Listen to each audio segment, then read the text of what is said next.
So hello everyone and good morning सभी को। उम्मीद करता हूँ मेरी वॉइस प्रॉपर आ रही होगी सभी तक। एक बार कंफर्म करेंगे। आज हम लोगों का रहेगा lecture number 4 of Nitto series.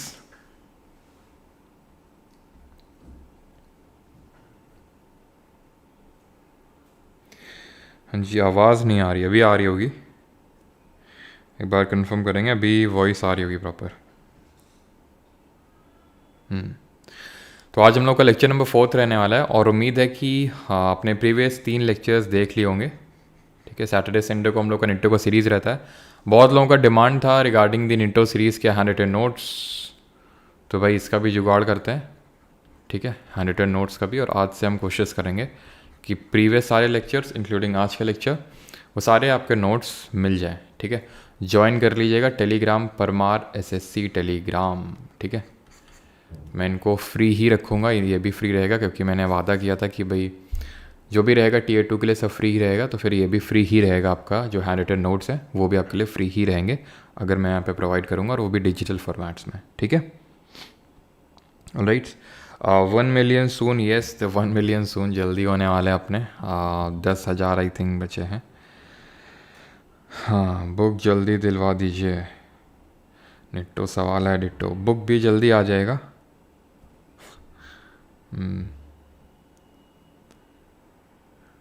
Sir 20 बेटा हमको रोज रोज का तुमने क्या ये ठेका ले रखा है क्या? हैं 20 रुपए दो तो ये सवाल पूछूंगा? हैं ये कौन सी जैसे छोटे बच्चे हरकतें नहीं करते हैं गांव में वैसी हरकतें तुम्हारी है लग रही कुछ, कि भैया 10 रुपए दो कुछ बात बताएंगे तुमको हैं? चलो स्टार्ट करते हैं। स्टार्ट करते हैं आज का lecture with the very first question. नहीं तो आप लोगों के फालतू के कमेंट्स मुझे झेलने पड़ेंगे। Who among the following founded the Hindu धर्म सभा इन द 19th सेंचुरी? निम्नलिखित में से किसने 19वीं शताब्दी में हिंदू धर्म सभा की स्थापना करी? राधाकांत देव, राजा राम मोहन रॉय, द्वारकानाथ टैगोर या फिर केशव चंद्र सेन? धर्म सभा किसने बनाई? Radhakant Deb. Yes, option number A is the correct answer. Option number A is the correct answer. अब कब बनाई थी धर्म सभा और क्यों बनाई थी हिंदू धर्म सभा? तो 19th सेंचुरी का मतलब क्या हो गया? 19th सेंचुरी का मतलब है स्टार्टिंग फ्रॉम 1800 एंडिंग टिल 1899। इसका मतलब होता है 19th सेंचुरी। तो राधाकांत देव ने हिंदू धर्म सभा या फिर इन शॉर्ट धर्म सभा को बनाया था 1830 के टाइम पे। क्यों बनाया था? टू काउंटर ब्रह्मो समाज। टू काउंटर ब्रह्मो समाज। इसको काउंटर क्यों करना चाहते थे? क्योंकि जो ब्रह्मो समाज बनाया था राजा राम मोहन रॉय ने, ये रिफॉर्मिस्ट नेचर का था। समाज में रिफॉर्म लाना चाहता था। सती प्रथा ख़त्म किया राजा राम मोहन रॉय ने। मोनोथीज़म पे बिलीव करते थे, यानी कि एक भगवान की वर्शिप करो। ठीक है, मोनोथीज़म पे बिलीव करते थे। प्लस विडोरी मैरिज पे, तो मतलब काफ़ी सारे रिफॉर्म्स लाना चाहते थे। एजुकेशन पे बिलीव करते थे। तो राधाकांत देव ने हिंदू धर्म सभा बनाया, जो कि रिवाइवलिस्ट मूवमेंट था। रिवाइवलिस्ट का मतलब कि जो चीज़ें हम भूल गए हैं, जो खो गए हैं, जो आदर सम्मान, ये सारी चीज़ें, तो वो हमें रिवाइव करनी है। तो रिवाइवलिस्ट और रिफॉर्मिस्ट मूवमेंट में ये अंतर होता है। रिफॉर्म चीज़ों में चेंज लाना चाहते हैं, रिवाइवलिस्ट क्या है? जो पुरानी चीज़ों को रिवाइव करना चाहते हैं। तो राधाकांत देव ने ये बनाया था धर्म सभा। ठीक है, राम मोहन रॉय का तो मैंने बता दिया है आपको, इन्होंने ब्रह्मो समाज बनाया था। कब बनाया था? 1828, 1828 में। इसका जो प्रिकर्सर मतलब था आत्मीय सभा था, यानी कि ब्रह्मो समाज से पहले आत्मीय सभा बना था 1814 में, या फिर कहीं कहीं 1815 आपको मिलेगा। तो ये जब बना था आत्मीय सभा, तो इसी में ही चेंजेस करके इन्होंने ब्रह्मो समाज बनाया था। बाकी तो राजा राम मोहन रॉय की रिगार्डिंग चीज़ें आपको पता हैं पहले से। दैट आर कि gift of monotheism, precepts of Jesus, Sambad Kaumudi किताब लिखी, मिरातुल अखबार निकाला। राजा राम मोहन ने में राजा का टाइटल अकबर सेकंड ने दिया। 1829 में जो सती अबॉलिश हुई वो इनके एफर्ट्स की वजह से, उसमें इनके काफ़ी बड़े एफर्ट्स थे राजा राम मोहन रॉय के। अब ये मत बोलना कि सर ये पढ़ाया नहीं ये वो, इसीलिए हम आपको बोले हैं कि जो मंडे से फ्राइडे अब 5 दिन है ये रिवीजन करेंगे। आप बैच में हैं एसएससी जीके बैच 2.0 जो रिकॉर्डेड था, जो पुराना बैच था। ठीक है, अगर आप उसमें हैं, और काफ़ी लोग अगर बैच का बोलते हैं तो सर अभी जो 3.0 स्टार्ट हुआ है उसमें मत एनरोल करिएगा। कारण है वो अभी स्टार्ट हुआ है और आपके मेंस तक कंप्लीट नहीं होगा। वो अगले वाले प्री प्लस मेंस के लिए जो अगला सीजल एग्ज़ाम होगा, इस बार के लिए नहीं है। और अगर आप इस बार के लिए लेना चाहते ही हैं कि नहीं हमें बैच से करनी है चीज़ें, पढ़ना है कोई एक पर्टिकुलर सब्जेक्ट, तो you can firstly check out the free of cost FRB है। अगर बैच से ही अगर डिटेल में चीज़ें पढ़नी है तो GK 2.0 है, रिकॉर्डेड है वो पूरा, रिकॉर्डेड ही आपको करनी चीज़ें, नहीं तो FRB में तो चीज़ें वैसे मैंने करवा ही रखी हैं। तो अगर आपने वहाँ से करी हैं चीज़ें तो रिवाइज़ करना है। मैं ना जाने कितनी बार हर निट्टो सीरीज़ में ये मैं बार बार स्टेटमेंट बोलता हूँ कि वही करना है, वही करना है, कुछ नया नहीं करना, क्योंकि वहाँ पे मैंने सारी चीज़ें बता रखी हैं। अब वही मैं फिर से बैच निकाल दूँ, फिर से वही पढ़ाऊँ राजा राम मोहन राय को राजा का टाइटल किसने दिया, क्या किताब निकाली, तो वो फिर से तुम नोट्स बनाओगे, फिर से अपना टाइम वेस्ट करोगे, जबकि तुम पहले वो सारा काम कुछ कर चुके हो। ठीक है, तो ये चीज़ हो गया। द्वारका नाथ टैगोर की अगर बात करें तो इन्होंने लैंड होल्डर सोसाइटी बनाई थी, एक लैंड होल्डर्स सोसाइटी। ये कब बनाई थी, कहाँ बनाई थी? 1838 में, 1838 में बनाई थी, और वे बनाई थी कोलकाता में। केशव चंद्र सेन की जब हम बात करें तो इन्होंने राजा राम मोहन राय का ब्रह्मो समाज ज्वाइन किया था। ऐसे ही ज्वाइन नहीं किया था, इनको ज्वाइन करवाया था रविन्द्रनाथ टैगोर के जो पापा थे देवेंद्र नाथ टैगोर। देवेंद्र नाथ टैगोर ने इनको ज्वाइन करवाया था। देवेंद्र नाथ टैगोर की अगर हम बात करें तो ये खुद फाउंडर थे तत्वबोधिनी सभा के। इन्होंने तत्वबोधिनी सभा और तत्वबोधिनी पत्रिका निकाली थी एक। तो तत्वबोधिनी सभा के ये फाउंडर थे। 1839 में ये बनाई थी। देन मर्ज कर दिया था इसको ब्रह्मो समाज से। फिर इन्होंने ही बोला था आओ बेटा केशव हम लोग मिल के चलाते हैं इसको, लेकिन बाद में केशव चंद्र सेन के साथ ही इनके डिफरेंसेस क्रिएट हो गए, जिसकी वजह से केशव चंद्र सेन ब्रह्मो समाज ऑफ इंडिया, तो वहीं देवेंद्र नाथ टैगोर आदि ब्रह्मो समाज लेके अपना निकल गए ब्रह्मो समाज से, आदि ब्रह्मो समाज। क्लियर?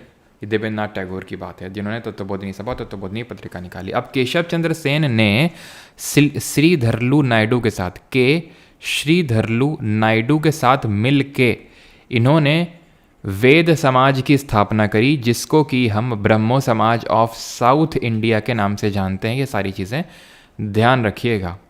ये भी आप में हो सकता है कि पूरी सारी चीज़ें ही आपको पता हो। ये जो मैं वेद वाली समाज वाली चीज़ बता रहा हूँ, आई थिंक मैं PY की सीरीज़ में इसको बता चुका हूँ। ठीक है, क्योंकि इस पर रिसेंट में अभी SSC ने क्वेश्चन पूछा था, और अभी आप लोग कमेंट में मुझे बता दीजिएगा। मैं ऐसा प्लान कर रहा हूँ कि जो SSC CGL का Tier 1 हुआ है ना अभी, तो उसके आंसर की तो आ चुकी है, तो उसमें जो मैं ये सोच रहा हूँ कि कुछ ऐसे क्वेश्चन जो आपके Tier 2 यानी मेंस के लिए इंपॉर्टेंट हो सकते हैं, तो वो मैं निकाल के आपको अलग से क्लास रख लूँ उसकी, कि फ्यू क्वेश्चंस या फिर टॉप 50 क्वेश्चन इस तरह से जो Tier 1 में पूछे गए, जो Tier 2 के लिए इंपॉर्टेंट हो सकते हैं आपके। ठीक है, FCAT CDS CGL तीनों की GS कहाँ से पढ़ें? समागम से या GK 3.0 से? अर्जुन सिंह GK 3.0 से, अगर आप तीनों के लिए टारगेट करना चाहते हैं तो। ठीक है, विदाउट एनी डाउट। ब्रह्मो समाज ऑफ साउथ इंडिया इसको बोलते हैं। इसको मद्रास में बनाया गया था, ब्रह्मो समाज ऑफ साउथ इंडिया। और वेद समाज की अगर हम बात करें तो ये कब बनाया गया था? 1864 1864 में। किसके साथ बनाया था उन्होंने? केशव चंद्र सेन। इन शॉर्ट सेन लिख रहा हूँ मैं। ठीक है, बाकी आप जल्दी से कॉमेंट में बताएंगे कि आपका आर्य समाज किसने बनाया था? आर्य समाज और सत्य शोधक समाज। सत्य शोधक समाज हो गया। इन शॉर्ट ही लिखूंगा मैं। ठीक है, अभी ये मतलब एक्सपेक्ट करना है कि डिटेल में पूरा आर्य समाज इस तरह से। तो सत्य शोधक समाज किसने बनाया था? And Aligarh Muslim Aligarh movement. ठीक है, इन शॉर्ट मैं अलीगढ़ लिख देता हूँ। और फरेजी मूवमेंट, फरेजी, ये किसने चलाए थे? तो आर्य समाज की अगर बात करेंगे तो आर्य समाज 1875 1875 किसने बनाया था? स्वामी दयानंद सरस्वती। और उनका मूल नाम क्या था? मूल शंकर उनका ओरिजिनल नेम था। उन्होंने सत्यार्थ प्रकाश बुक निकाली थी। उन्होंने बोला था गो बैक टू वेदास, यानी वेदों की ओर लौटो। उन्होंने बोला था India for Indians, that is Bharat भारतीयों के लिए। इसके अलावा उन्होंने शुद्धि मूवमेंट भी चलाया था आर्य समाज के अंडर में। आर्य समाज का शुद्धि मूवमेंट का मतलब ये था प्योरिफिकेशन मूवमेंट, जो लोग भी हिंदू धर्म से दूसरे धर्म में कन्वर्ट हो गए उनको वापस फिर से हिंदू धर्म में लाना। सत्य शोधक समाज की बात करें 1873 1873 ज्योतिबा फूले, जो कि गार्डनर यानी माली कम्युनिटी से बिलोंग करते थे, क्योंकि ये पूछ सकता है इसलिए मैं बताता हूँ इसको।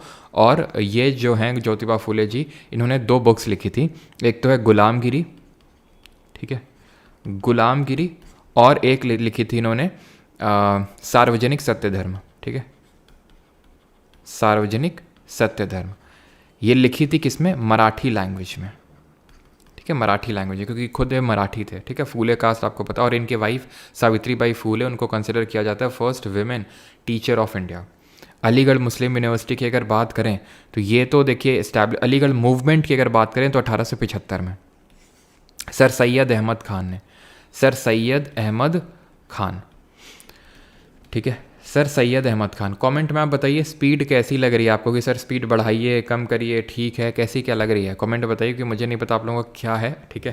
ये थोड़ा ऑनलाइन क्लास में हो जाता है, ऑफलाइन में तो चेहरे वहरे देख के थोड़ा समझ में आ जाता है, लेकिन ऑनलाइन में थोड़े से डिसएडवांटेजेस होते हैं। कि कैसी क्या बताएं कमेंट में, कि मैं थोड़ी सी और स्पीड बढ़ा सकता हूँ, कैसा क्या है, ठीक है। कम तो नहीं करने वालों की ध्यान रखना।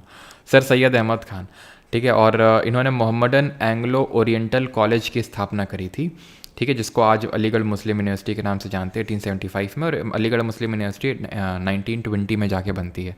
और 1818 में फ़रैज़ी मूवमेंट स्टार्ट करते हैं हाजी शरीयतुल्लाह, ठीक है, हाजी शरीयतुल्लाह। क्यों? क्योंकि ये सारी चीज़ें मैं पढ़ा चुका हूँ। अगर आपने पीवाई की सीरीज़ भी करी है, सब लिखा होगा आपके नोट्स में, आप देखेंगे खोल के। आप नहीं पहचान पा रहे हैं तो इसका मतलब अपने नोट्स खोल के ही नहीं देखे अभी आपने, ठीक है। इतने ही ठीक है, परफेक्ट है। थोड़ा सा फास्ट कर दीजिए, यस सर, थोड़ा बढ़ा दो, बढ़ाओ सर, थोड़ा सा फास्ट कर दीजिए। इनक्रीज सर, एनर्जी और स्पीड दोनों, अच्छा एनर्जी और स्पीड दोनों बढ़ाइए केशव राठौर, हैं क्यों एनर्जी यहाँ पे क्या कोई वो चल रहा है क्या, शो चल रहा है? एनर्जी बढ़ाइए थोड़ी सी अभी, और रैप बीट अभी उतनी आ नहीं रही है ना, बेस बढ़ाइए थोड़ा सा और। क्यों? रेड बुल पिया है? Which of the following is not a part of article 51 of the constitution of India? निम्नलिखित में से कौन सा? अभी 20 क्वेश्चन है, ठीक है, एनर्जी पूरी हम 2-3 क्वेश्चन में लगा देंगे तो फिर आगे कौन एनर्जी लगाएगा? निम्नलिखित में से कौन सा? तो एनर्जी जो है कांस्टेंट फ्लो होना चाहिए एनर्जी का, है कि नहीं? निम्नलिखित की एनर्जी की ज़रूरत सिर्फ यही तो है नहीं, क्लास में आगे भी पड़ेगी। तो निम्नलिखित में से कौन सा भारतीय संविधान के अनुच्छेद 51 का हिस्सा नहीं है? अब आर्टिकल 51 क्या है? ये एक डीपीएसपी है। हमने इसको कैसे याद किया था? हमने इसको ऐसे याद किया था कि 51 रुपये का प्रसाद चढ़ाओ और शांति की कामना करो। यानी ये इंटरनेशनल पीस और सिक्योरिटी को प्रमोट करने का डायरेक्शन देता है स्टेट को। स्टेट मतलब आर्टिकल 36 वाला स्टेट। आर्टिकल 36 में क्या लिखा हुआ है? आर्टिकल 36 में लिखा हुआ है कि स्टेट का डेफिनेशन वही है जो आर्टिकल 12 में है, ठीक है। हमें पता है कि जो डीपीएसपी हैं, directive principles of state policy, राज्य के नीति निर्देशक सिद्धांत, इनको हमने आयरलैंड के कॉन्स्टिट्यूशन से लिया है। 36 से 51 तक दिया हुआ है। 36 में स्टेट का डेफिनेशन है और आर्टिकल 12 में भी स्टेट का डेफिनेशन है, लेकिन वो फंडामेंटल राइट से रिलेटेड है, लेकिन डेफिनेशन दोनों में सेम है। तो 51 किसकी बात करता है? इंटरनेशनल पीस और सिक्योरिटी। तो ऑप्शन नंबर ए मार्क करके आगे मत बढ़ जाना, बिकॉज पूछा है not a part. Maintain just and honourable relations between Nations, यानी कि राष्ट्रों के बीच न्यायपूर्ण सम्मानजनक संबंध बनाए रखना, ये भी है। Use of UN peace keeping forces for resolution of international dispute, यानी कि देखिए सर, बात ये है कि ऑप्शन सी को यहाँ पे ऑड वन आउट से आपको इसको एलिमिनेट करना था। कैसे ऑड वन आउट से एलिमिनेट करना था? अगर आप सी को ध्यान से पढ़ें तो बड़ा वियर्ड टाइप का स्टेटमेंट है। यही है निट्टो, यही हमें सीखना है निट्टो में, कि किस तरह से ऑप्शन को एलिमिनेट करना है। अगर आपको ठीक है, आपको ये पता है पीस और सिक्योरिटी की तो बात है, लेकिन इतना डिटेल में नहीं पता है कि just honourable relations with other country, encourage settlement of international dispute by arbitration, ये सब तो हमने पढ़ा ही नहीं है आर्टिकल 51 में। हमें तो ये पता है बस पीस और सिक्योरिटी, बस। तो फिर आप कैसे इस क्वेश्चन को करेंगे? तो इस क्वेश्चन को करने का तरीका ये है कि आपको ऑड वन आउट करना है, आपको वियर्ड वाला एलिमिनेट करना है। अब ये वियर्ड कैसे है? यूएन पीस कीपिंग जो फोर्सेज होती हैं, जिनको कि ब्लू हेलमेट्स के नाम से जानते हैं, ठीक है, इंडिया उसमें सबसे ज़्यादा कंट्रीब्यूशन देता है। तो क्या वो इंडिया के अंडर में होती है? क्या इंडिया के अंडर में है क्या यूएन पीस कीपिंग फोर्स? कि वो लगाएगा कि अल्जीरिया में इतनी फोर्स जाएगी और बरमूडा में इतनी फोर्स जाएगी? हाँ, वो तो यूएन के हाथ में, या फिर मैं स्पेसिफिकली बोलूँ तो यूएनएससी के हाथ में। ये किसके हाथ में? जो यूएन की पीस कीपिंग फोर्सेज हैं, तो ये यूएनएससी के हाथ में है। तो इंडिया थोड़ी ना इंटरनेशनल डिस्प्यूट को, इंडिया ने ठेका थोड़ी ना ले रखा है इंटरनेशनल डिस्प्यूट को रिजॉल्व करवाने का, ठीक है। एक तो ये है कि यूएन पीस कीपिंग फोर्सेज हमारे हाथ में नहीं, और फिर इंटरनेशनल डिस्प्यूट को सॉल्व करवाने का हमने ठेका थोड़ी ना रखा है। हमारे खुद के अंदर के डिस्प्यूट, इंटर जो हमारे स्टेट्स के और सेंटर स्टेट के बीच के डिस्प्यूट नहीं सॉल्व हो रहे हैं। कमेंट में बताना है आपको कि सेंटर वर्सेस स्टेट के जो डिस्प्यूट होते हैं, ये सुप्रीम कोर्ट देखता है under which article of the constitution. UNSC में आपको बताना है टोटल कितने मेंबर्स होते हैं, परमानेंट कितने होते हैं, नॉन परमानेंट कितने होते हैं। लेकिन उससे पहले हम डीपीएसपी के बारे में समझ लेते हैं। तो डीपीएसपी की ये आर्टिकल है, मैंने पूरी स्टोरी से आपको पढ़ाया है, ठीक है। डीपीएस में आपको ये बता रखा है, क्या क्या बता रखा है कि they resemble the instrument of instructions as contained in the government of India 1935, they trace back their origin to the Karachi resolution 1931 का याद करो, कराची सेशन ऑफ कांग्रेस, जिसमें पूर्ण स्वराज का गोल रीइटरेट किया गया था, मतलब बताया गया था, पूर्ण स्वराज गोल डिक्लेयर किया गया था लाहौर सेशन में। ठीक है, डीपीएसपी की अगर बात करें तो ये एक वेलफेयर स्टेट यानी लोक हितकारी राज्य बनाने की बात करते हैं, वेलफेयर स्टेट, ऐसा अंबेडकर जी ने बोला था, ध्यान रखेंगे। ठीक है, 36 तो बोलता है कि ये डेफिनेशन क्या है, स्टेट का मतलब क्या है, और स्टेट मैंने आपको बता चुका हूँ, parliament, state legislature, centre government, state government, panchayat, nagar palika, ONGC, LIC, सब कुछ आता है स्टेट में। सवाल आ जाए अगर तो आंसर ऑल ऑफ दीज आपको मार्क करना है। Application of the principle contained in this part, application इसका मतलब ये है कि आप कोर्ट मत चले जाना, ये सब पढ़ के भावुक होकर कोर्ट में मत चले जाना कि अच्छा यहाँ पे तो लिखा हुआ है राइट टू वर्क और हमें तो वर्क मिला ही नहीं है तो हम तो कोर्ट जाएंगे, क्यों वर्क नहीं दे रहा स्टेट। तो ऐसा नहीं है, क्योंकि ये नॉन जस्टिसिएबल है। ये जो है इसमें इम्प्लिसिट चीज़ क्या है, इसमें इम्प्लिसिट चीज़ ये है कि ये नॉन जस्टिसिएबल है, जस्टिस नहीं मिलेगा आपको, और इसीलिए इनको नॉन जस्टिसिएबल राइट्स के नाम से भी जानते हैं। ठीक है, एक चीज़ आपको ये ध्यान रखनी है एंड दैट इज़ कि जो डीपीएसपी होती हैं they seek to establish social and economic justice, ये सोशल और इकोनॉमिक जस्टिस देने के लिए अग्रसर हैं। पॉलिटिकल जस्टिस देने की और कौन अग्रसर है, फंडामेंटल राइट्स जो हमने यूएसए के कॉन्स्टिट्यूशन से लिए हुए हैं। सबसे पहले as a Magna Carta originate हुए थे वो यूके में। Certain principle of policies to be followed by the state है, यहाँ पे आर्टिकल 39 बड़ा डिटेल में, जिसको हमने कैसे याद किया, जिसको हमने याद किया LDC गोज टू PHC, एक लोअर डिवीजन क्लर्क है जो पब्लिक हेल्थ सेंटर में काम करता है।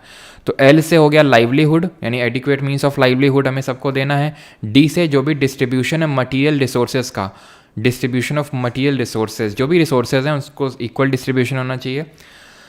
प्रिवेंट करना है कंसंट्रेशन ऑफ वेल्थ, ऐसा नहीं कि वेल्थ और मीन्स ऑफ प्रोडक्शन सिर्फ कुछ लोगों के हाथ में आ जाए। P से equal pay for equal work for both men and women, ये समान वेतन, समान काम के लिए समान वेतन होना चाहिए। H से है हेल्थ, हेल्थ किसकी, बच्चों की, वर्कर्स की। और C से क्या है, चिल्ड्रन, यानी कि बच्चों को अपॉर्चुनिटी देनी है, चिल्ड्रन को अपॉर्चुनिटी देनी है। ठीक है, तो ये एक LDC जो PHC में काम करता है, इस तरह से हमने स्टोरी पढ़ी थी कि वो अभी उसने क्या किया, उसने बीड़ा उठाया है कि वो सबको उत्थान करेगा, क्योंकि उसको हमने इस तरह से याद किया था क्योंकि उसको UPSC की तैयारी कर रहा था, सिलेक्शन हुआ नहीं और उसको लोगों की सेवा करनी थी। ठीक है, उसका वो था, तो उसने लोगों को सेवा करने का ठाना। तो उसने क्या किया, सबसे पहले तो इन लोगों को जस्टिस दिलाया, जो आपस में लोग लड़ रहे हैं उनको जस्टिस और फ्री लीगल एड दिलाया, 39A। उसके बाद उसने पंचायत को ऑर्गेनाइज करवाया कि पंचायत का गठन करेगा तभी तो क्या होगा, तभी आपस में डिस्कशन होगा कि हमें आगे क्या करना चाहिए। जब पंचायत का गठन हो गया, 40 में पंचायत है, कीवर्ड याद रखना है, 40 पंचायत इस तरह से। फिर उसने क्या किया, लोगों को काम का अधिकार दिया, शिक्षा का अधिकार दिया बच्चों को, और उनको असिस्टेंस देने का काम किया। 41 असिस्टेंस दिया, काम दिया। जब काम दिया तो भाई जहाँ काम कर रहे हैं लोग, तो वहाँ पे ये भी तो देखना है कि जस्ट और ह्यूमेन कंडीशंस ऑफ वर्क हैं कि नहीं है। इसका मतलब ये होता है कि काम करने लायक जगह है कि नहीं, और जो हमारी माताएं उनको मैटरनिटी लीव मिल रही कि नहीं। जैसे कि हम मान लेते हैं हमारी किसी जैसे होता ना कि बर्थ देते हैं किसी बेबी को, कोई फीमेल, तो उसके बाद उनको थोड़ा सा लीव चाहिए होता है कुछ टाइम के लिए, तो उस लीव के दौरान उनको क्या पैसा मिल रहा है कि नहीं मिल रहा है, ये चीज़ें। लिविंग वेज यानी कि जो भी वर्कर्स काम कर रहे हैं, ठीक है, कंडीशंस तो ठीक हैं, क्या उनको मतलब उनका जीवन यापन करने के लिए उनको लिविंग वेज मिल रहा है कि नहीं, जिससे कि वो जीवन यापन कर सकें। फिर वो हमेशा तो बैठा नहीं रहेगा इन सारी चीज़ों को देखने के लिए कि कंडीशन अच्छी है कि नहीं, वेजेस मिल रहे हैं कि नहीं मिल रहे हैं, उसको अपना काम भी तो करना है। तो इसीलिए उसने क्या किया, उसने वर्कर्स के पार्टिसिपेशन को इन दी मैनेजमेंट ऑफ इंडस्ट्रीज उसको इंश्योर कर दिया। इसका मतलब समझ गए आप कि भाई अगर कोई भी डिसीजन लिया जाएगा तो वर्कर्स से पूछ के लिया जाएगा, तो वो कर दिया 43A। 43B, अब यहाँ से एक अलग स्टोरी आप समझ सकते हैं, फिर इसी में जोड़ सकते हैं कोऑपरेटिव सोसाइटी यानी सहकारी समिति। इस यहाँ तक खत्म हो गया, ठीक है। अब 44 तो सबको याद होगा, सबको, अगर आपने Tier 1 क्लियर किया तो सबको पता है, यूनिफॉर्म सिविल कोड है ना, और उत्तराखंड भी न्यूज़ में था, इसको लेके पहला स्टेट बना था, ठीक है। 45 अर्ली चाइल्डहुड केयर, पहले इसमें था जो आर्टिकल 21A में है ना आज, कि 6 से 14 साल तक के बच्चों को प्राइमरी एजुकेशन प्रोवाइड करना है, वो पहले आर्टिकल 45 में हुआ करता था। लेकिन हमें पता है कि जो 86 अमेंडमेंट हुआ था 2002 का, 2002 का, ठीक है, 2002 का, उसने क्या किया था, उसने 45 में अर्ली चाइल्डहुड केयर डाल दिया और इसका मटेरियल लाके 21A में डाल दिया, ठीक है। कमेंट में बताइए right to primary education act, शायद ये पता नहीं आपको पता होगा कि ना पता हो, बिकॉज मैंने शायद ना पढ़ाया हो आपको। Right to primary education act, ये कब आया था, पार्लियामेंट किस साल लेके आया था इसको। 46 promotion of education and economic, तो यहाँ से एक नई स्टोरी बना सकते हैं कि वो LDC अब SC ST के इंटरेस्ट को क्या कर रहा है, प्रमोट करना चाह रहा है। जो हमारे वीकर सेक्शन है, जो दलित्स हैं, उसके लिए उसने क्या किया, उसने तो पहले इनका न्यूट्रिशन का लेवल रेज़ किया, स्टैंडर्ड ऑफ लिविंग को रेज़ किया। कैसे रेज़ किया, ठीक है, और इम्प्रूव पब्लिक हेल्थ। इसी में क्या है कि इसी में है प्रिवेंट इंटॉक्सिकेंट। इंटॉक्सिकेंट का मतलब है जो ये दारू वगैरह होती है उसका कंजम्पशन को कम करना है, तो भाई उसको कम करवा के कुछ तो पिलाना पड़ेगा। तो भाई दूध वगैरह पिलाते हैं तो उसके लिए एग्रीकल्चर एनिमल हस्बेंड्री की ज़रूरत पड़ेगी, तो 48 में ये आ जाएगा। फिर कुछ तो काम भी तो करवाना पड़ेगा उनको, कुछ काम में लगाया तो उसने उनको एनवायरनमेंट को प्रोटेक्ट करने के लिए काम में लगा दिया, एनवायरनमेंट और फॉरेस्ट और वाइल्ड लाइफ को प्रोटेक्ट करने में। देन उनसे बोला कि आप मॉन्यूमेंट्स वगैरह भी प्रोटेक्ट करने का काम करो, ठीक है। 50 में जुडिशरी यानी कि न्यायपालिका और कार्यपालिका एंड एग्जीक्यूटिव का सेपरेशन, और 51 में तो अभी हम देख ही चुके हैं। Right to primary education act आया आपका 2009 में, 2009 में। तो DPSP हमने सारी चीज़ें पढ़ ली एक्सेप्ट फ्यू थिंग्स। पहली बात कि DPSP को हम 3 पार्ट में डिवाइड करते हैं। कौन कौन से 3 पार्ट हैं, गांधीयन, सोशलिस्ट और लिबरल इंटेलेक्चुअल।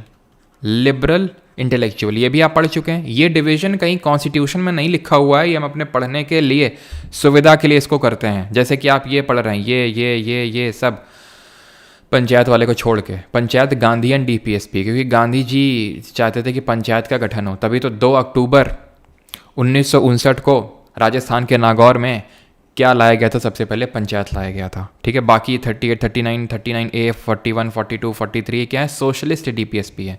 ये 50 देख रहे हैं, 51 देख रहे हैं, 49 देख रहे हैं, ये आपकी लिबरल इंटेलेक्चुअल DPSP है, ठीक है। अब एक चीज़ और बाकी है और वो है अमेंडमेंट, किस अमेंडमेंट से किस DPSP को ऐड किया था, वो कभी और क्वेश्चन कर लेंगे, ठीक है।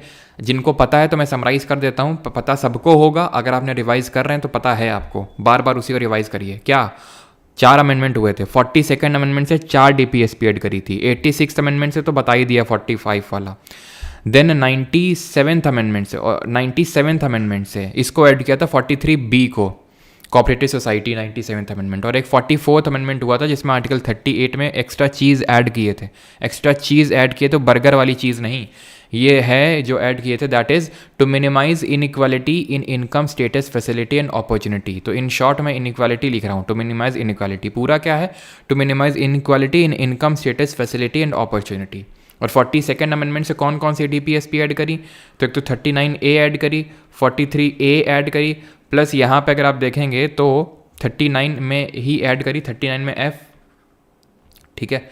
ये जो 39 में आप देख रहे हैं चिल्ड्रन वाला, ये ऐड किया हमने, ठीक है। 39 में 39 जो आपका F वाला है, ठीक है। 39A जोड़ा, 43A जोड़ा, प्लस 48A जोड़ा जो एनवायरनमेंट वाला है। इसकी भी ट्रिक मैंने आपको बताई थी कि गरीब मजदूरों के बच्चे जो कि इंडस्ट्री में काम कर रहे हैं उनसे एनवायरनमेंट को प्रोटेक्ट करवाना है। इस तरह से हमने ट्रिक याद करी थी इसकी, ठीक है। कैसे, अब बता ही देता हूँ लगे हाथ। गरीब मजदूरों के बच्चे जो इंडस्ट्री मैनेज कर रहे हैं तो उनसे एनवायरनमेंट को प्रोटेक्ट करवाना है। तो एनवायरनमेंट वाली DPSP कौन है, 48A। चिल्ड्रन वाली कौन सी है, 39, ये F। वर्क क्या है, to ensure the participation of workers in the management of industries, 43A। और पुअर क्या है, free legal aid to poor. ये क्लियर, इतनी चीज़ DPSP में सब कुछ हो गया, कुछ नहीं बचा। विच of the following is or are correct, निम्नलिखित में से। अब क्योंकि देखो हमारी वीक में 2 ही दिन क्लास होती है तो फिर मैं पूरा भाई लेके चलूँगा। और अगर आपको लग रहा है कि ठीक है मतलब सारी चीज़ें सर कर रहे हैं इतना, फिर तो लंबा हो जाएगा, तो फिर होने दो लंबा, क्योंकि फिर 2 दिन क्लास होती है तो मैं भाई पूरा अपना समय लेके करवाऊंगा। Which of the following is or are correct, तो इनमें से कौन सा सही है। Visakhapatnam is a land locked harbour, Deendayal port is a tidal port. तो विशाखापट्टनम हम पढ़ते हैं कि it is the deepest land locked port. कहाँ पे लोकेटेड है, कॉमेंट में बताएंगे। Deendayal port is a tidal port, yes. Deendayal port आपका एक टाइडल पोर्ट है, तो ये भी सही, ऑप्शन नंबर सी। अभी दिखाते हैं कहाँ है। तो ये जो कांडला पोर्ट है ना, इसी को दीनदयाल पोर्ट बोलते हैं। टाइडल पोर्ट क्यों बोलते हैं, इसलिए बोलते हैं क्योंकि यहाँ पे टाइड आती हैं। टाइड क्या होती हैं, टाइड होती हैं रेगुलर या फिर periodic, not regular, periodic rise and fall. What, periodic rise and fall in sea water, इसको बोलते हैं टाइड। क्यों आती है टाइड, क्यों चलती है पवन, क्यों आती है टाइड, तो ये आती है इसलिए क्योंकि जो मून होता है ना, जो चंद्रमा होता है, वो अपना ग्रेविटेशनल पुल लगाता है ग्रेविटेशनल पुल लगाता है। और ग्रेविटेशनल पुल सिर्फ मून का ही नहीं होता है, सन का भी होता है, लेकिन मून का डबल होता है एज़ कम्पेयर टू सन। ठीक है, तो जैसे ये है हमारी अर्थ, यहाँ पे मान लेते हैं मून है, तो इससे क्या होगा, ये अपनी तरफ पानी को खींचेगा, तो यहाँ क्या बनेगी, हाई टाइड बनेगी। एक हाई टाइड यहाँ ऑपोजिट साइड भी बनती है। ये क्यों बनती है, ये बनती है सेंट्रीफ्यूगल फोर्स की वजह से, अभकेंद्रीय बल की वजह से। और यहाँ पे लो टाइड बनती है। अभी इस जो सीजल की आंसर किया ही, अगर आप इसमें देखेंगे तो क्वेश्चन पूछा है 11th का, हाँ 11 सितंबर का सेकंड शिफ्ट है, उसमें पूछा है कि भाई स्प्रिंग टाइड और नीप टाइड, ऐसा स्टेटमेंट वाला क्वेश्चन था। तो क्या होता है स्प्रिंग टाइड नीप टाइड, अगर तीनों स्ट्रेट लाइन में होते हैं, जैसे कि हमारा मान लेते हैं कि ये सन है, ये अर्थ है और ये मून है, ठीक है, तो ये तीनों अगर स्ट्रेट लाइन में है, क्या ये तो 90 डिग्री में, तो इसको बोलते हैं नीप टाइड। नीप टाइड में क्या होता है, नीप टाइड जिसको हम की दीर्घ ज्वार बोलते हैं हिंदी में, इसमें हाई टाइड उतनी हाई नहीं होती और लो टाइड उतनी लो नहीं होती है।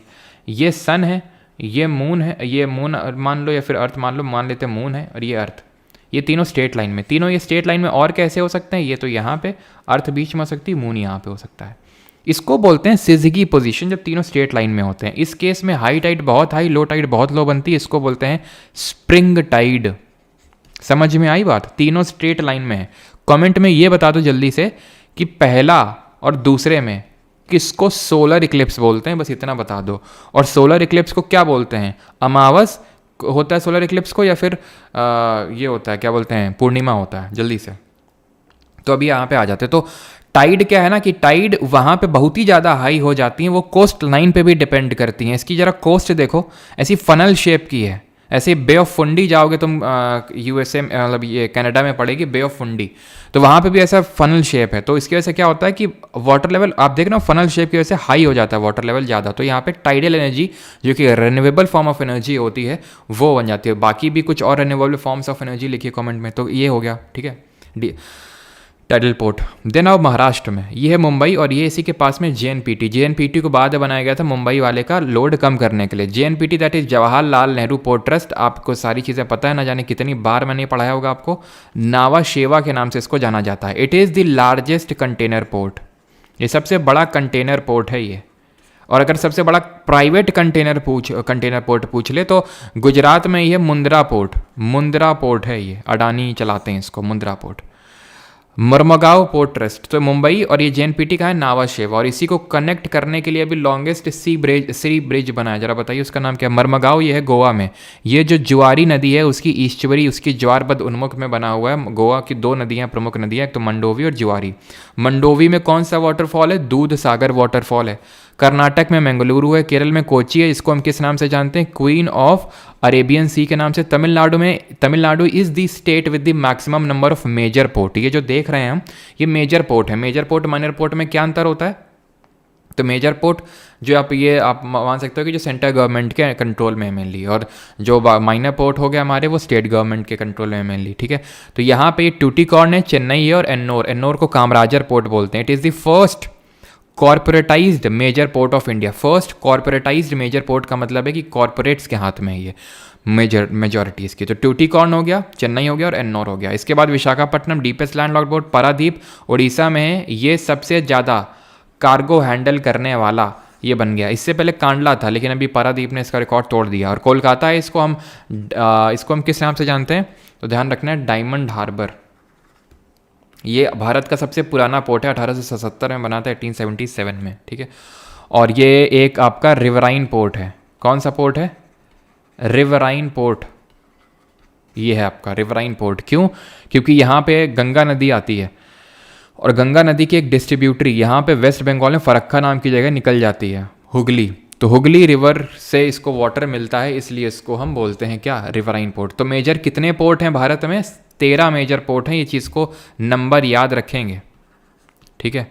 मेजर पोर्ट कितने हैं, 13, क्लियर। और इसको हम और किस नाम से जानते हैं, श्यामा प्रसाद मुखर्जी पोर्ट के नाम से। अब मैंने क्या क्या सवाल पूछे थे उसका उत्तर देता हूँ मैं।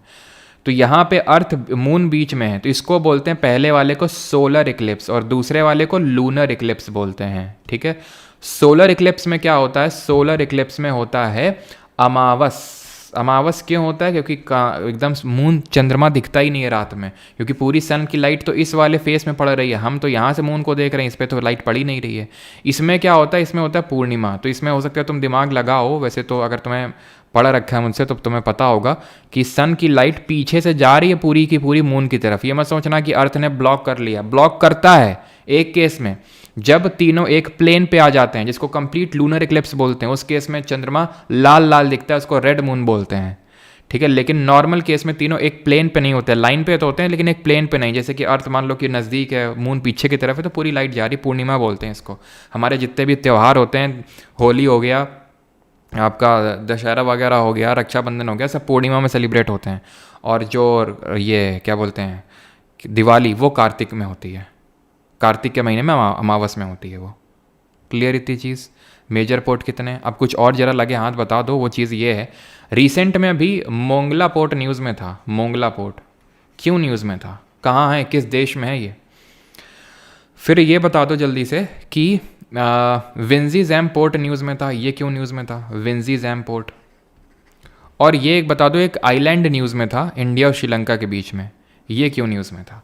तो मोंगला पोर्ट यहाँ है बांग्लादेश में, इस लोकेशन पे। तो ध्यान रखना है कहाँ है, बांग्लादेश में। इंडिया ने इसमें टर्मिनल ऑपरेट करने का पूरा वो बंदोबस्त बना रहे थे, लेकिन सरकार ही चेंज हो गई। विंजीज़ैम पोर्ट आपका केरल में, और ये भारत का पहला फर्स्ट ट्रांसशिपमेंट पोर्ट बन गया है। ट्रांसशिपमेंट पोर्ट यानी कि डायरेक्ट कार्गो हैंडलिंग नहीं करेगा, बाकी कंटेनर्स में अपने कार्गो को डाल देगा। ये किसका है? केरल में तो है, लेकिन अडानी इसको चलाएंगे, ठीक है। अडानी का ही है पोर्ट। क्लियर इतनी चीज़? आगे बढ़ें।